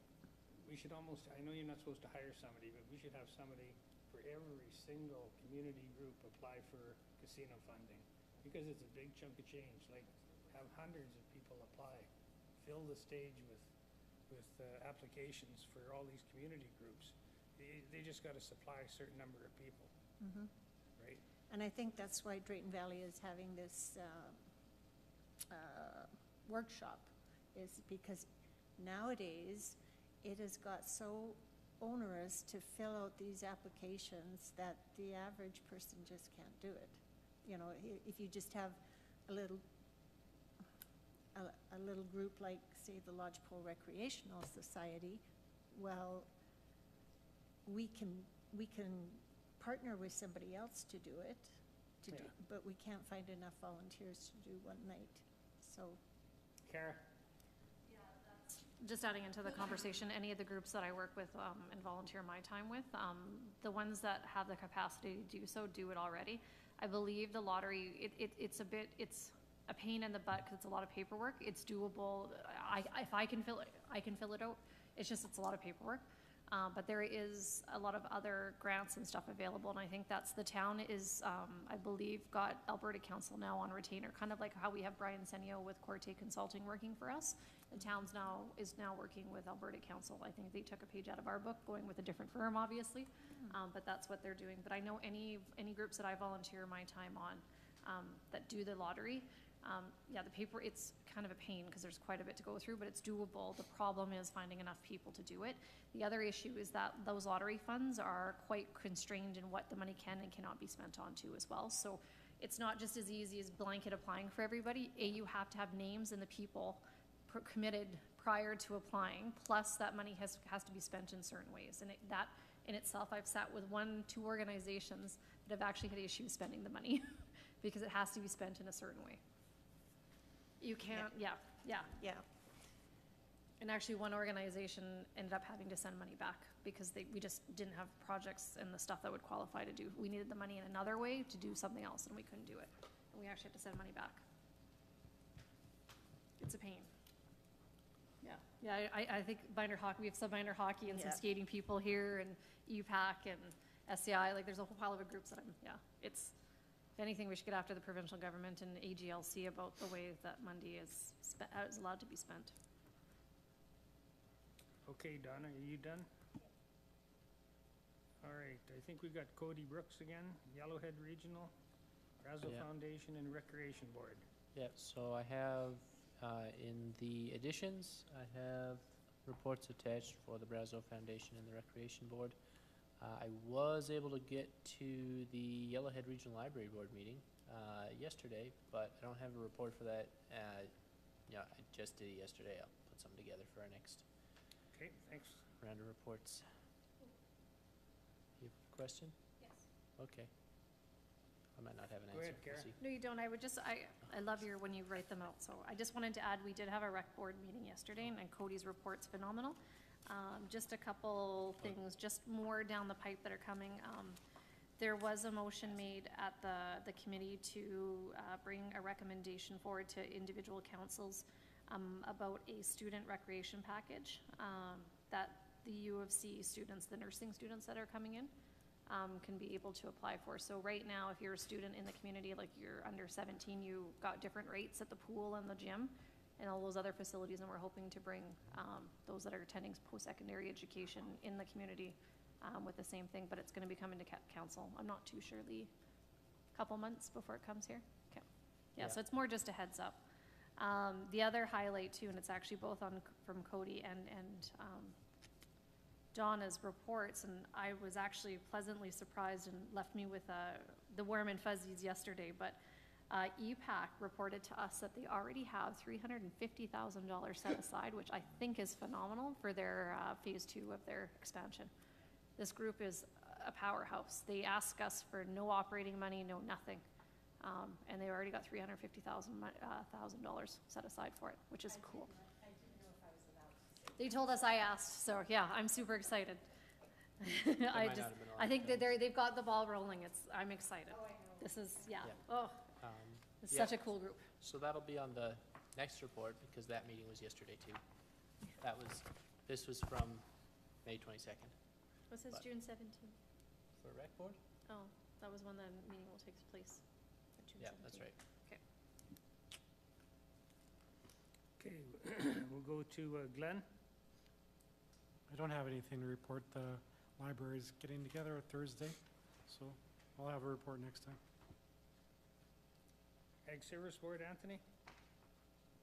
No meeting since last council meeting. Okay. And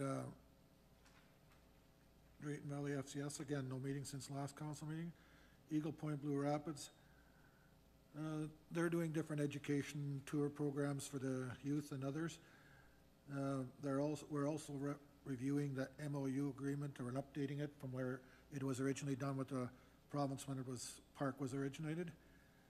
And otherwise, they're a pretty good financial situation. Their monies are coming in from different donors every so often, and they've got grants that they're getting from different community groups that are willing to sponsor different events there, so it's working pretty good for them. Plus they're getting provincial funding as well. And then Pembina Synergy Group, there was no meeting since, and same with Breton Library Board, at least that I met. Okay, Kara? PP or PRRC just had our AGM last week. The board actually stays the same. And I think that was it from there. So we do have one position open. The treasurer is vacant at the moment. We did have the individual that was in there step aside due to health reasons. So we'll hopefully have that filled by next meeting. BV District Community Learning? No meeting. Okay, so for me, Alice had a meeting yesterday, the day before. I stayed only for a portion of it because I had to go to see Mr. Dreeshen. Alice is still moving forward, and we've got more interest. I think there's about another 100 acres that are under the Alice program. So it's meeting the targets that were set out for us, and there still seems to be lots of enthusiasm with that group. Warburg Seed Cleaning, no meeting. North Saskatchewan Watershed, there's a meeting coming up here on the 25th or 27th. Technology and Innovation. We did have a meeting there, Glenn, with Bob Paul. Kara, were you online with that too? So that probably has to be ratified. I'm not sure if it's just considered part of the meeting. It was kind of a special meeting, just, yeah. Okay. So it was an impromptu meeting that we had, a video conference or on Google. So it was a 2-hour meeting. So I moved to ratify the meeting we had with Bob Paul and Brian Senio. What day was that? June 10th. 2-hour meeting. Okay. Discussion, all those in favor?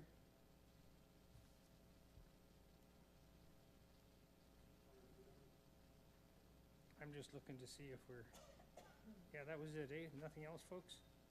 Motion to, go ahead, Anthony. If we're done the committee reports, I move to receive the council committee reports for information. Discussion, all those in favor? Carried unanimous. CAO orientation with council.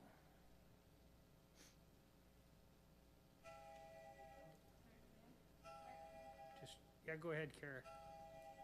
I move to ratify the Reeve and. I don't know if any other council was there, so I'll just, if Reeve and any council members who attended the media announcement for bridge funding for Minister Dreeshen on June 13th. Discussion, all those in favor? Carried unanimous.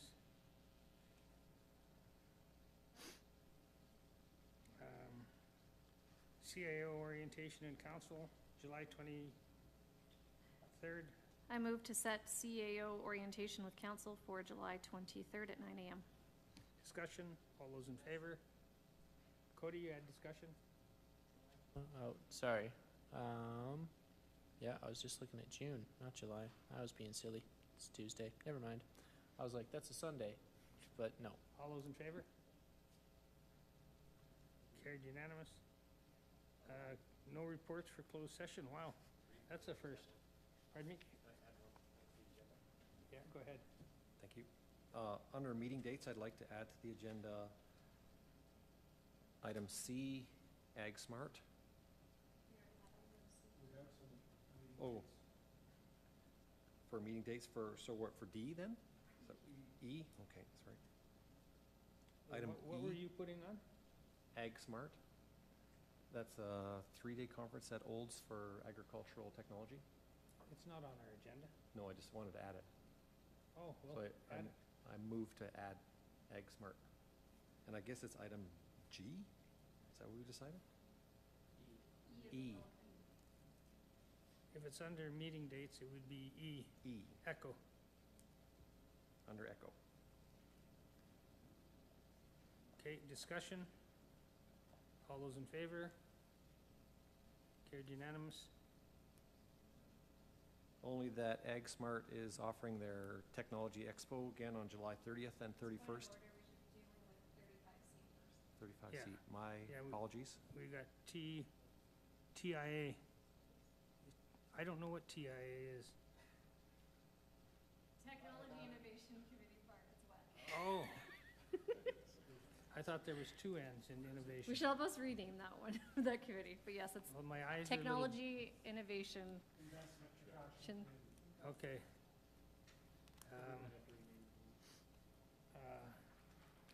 So this is just so we don't have to ratify another meeting. This is with Bob Paul Brancenio, and it's going to be with Algo Bloom. And they're thinking June 21st or 24th. They're not too sure because they're going to have to maybe reschedule, but we just wanted to let you guys know we wanted to have one. I looked up Algo Bloom. I couldn't find them, so I'm in the dark as to what it's about, but Brian's setting it up. That's on the June 21st, that's coming up. Yeah, both those days I'm open for some reason. Yeah.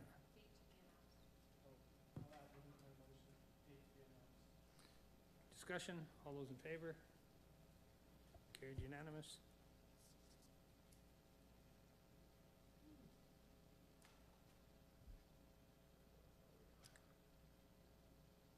What does the A stand for? Technology, Innovation, Investment, Attraction. Oh, attraction. You're the one who built it. Yeah. Sure. Well, my eyes are kind of blurry here right now, so TIA is all I saw, so. All right, Wiley West?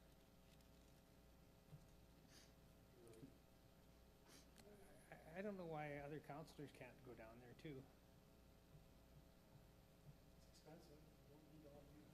No, we don't. Yeah, and just some context, and Lee, feel free to jump in on this one. I think it's just now with the opening of the new playground, just as I believe on Friday, it's up and functional there, just whether council would like a photo opportunity with the new playground that was recently constructed. Yeah, just to give you background, yeah, just actually, I think it was like 4 o'clock on Friday. It was just inspected and opened. The playground cost $265,000. We did get $100,000 from the Enabling Accessibility Grant, so Brazeau County put $165,000 into that. I just thought it was a photo opportunity. I know the Beehive and EPBR and Elevated Camping, they did letters of support so we could get that grant. But, I mean, anytime, it doesn't matter. But it was, yeah, the sod was just planted Friday, so it can be a month from now, it can be in the fall, anytime. But Go ahead. the only thing is I haven't reached out until I spoke to you about the Beehive, EPBR, and Elevated, you know, just so they could get into the picture, so just need to give them a bit of notice. I was thinking we could piggyback it onto, I would like to get a hold of John Cameron and the Drayton Valley Ski Association, Water Ski Association has started up down At AFPEX. at FPEX. And I think it would be a great photo op or just a story maybe. That might be another day. Okay. Let's do the same thing. I- Because we're down there then. Then we don't have to pay for 2 days, right? Oh, I see. So, 2 quarter days. but that might be a lot of coordinating. Yeah. They're separate issues, really. One is for kids, and the other one is more for teens, I would suggest. Or old people.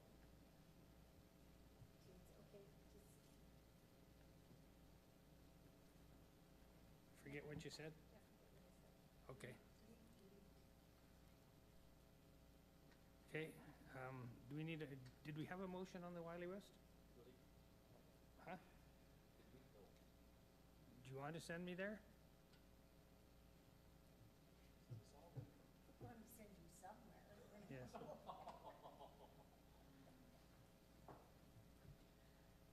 Everybody's picking on me.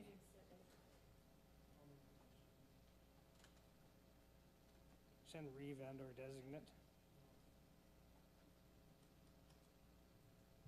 Go ahead, Glenn. I move to authorize council's attendance to the Wiley West Playground photo opportunity. It's a meeting date to be chosen later. Okay, discussion, all those in favor? Carried unanimous. God.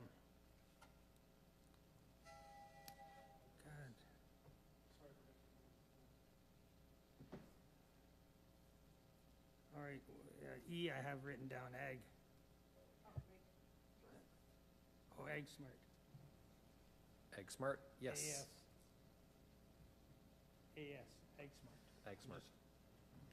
Yeah, July 30th and 31st, Olds College is hosting again Ag Smart, Ag Technology, Educational Expo, and it has been very good. I think our ASB admin attended last year. I haven't attended for 2 years now, but it was very good. So I would like to authorize the Reeve and designate to attend the Ag Smart Conference on July 30th, 31st in Olds College. If that's okay? Yeah. Go ahead, Kara. Would you accept a friendly amendment up to 3 council members, and then they can choose Sure. if even we fill it, Sure, that'll be fine. if that's friendly? What That's day is friendly. that you're saying? July 30th and 31st. I actually pulled it up, and I was doing something completely different.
She coming? You know, you're on record for being on record, least amount of times of being on time.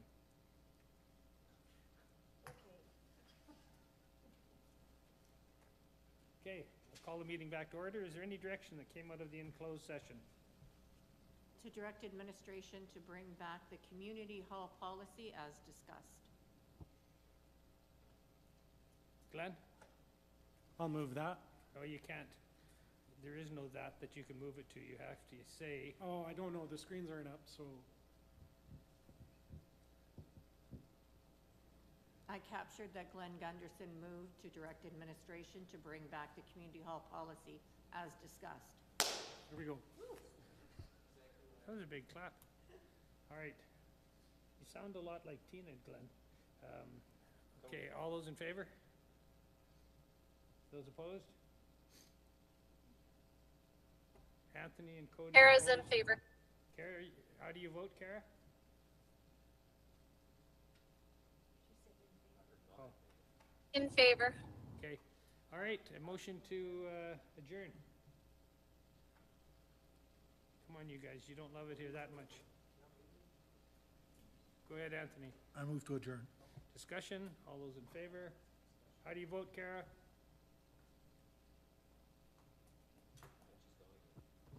How do you vote? Favor. Okay. How come there's such a delay? Is that on purpose?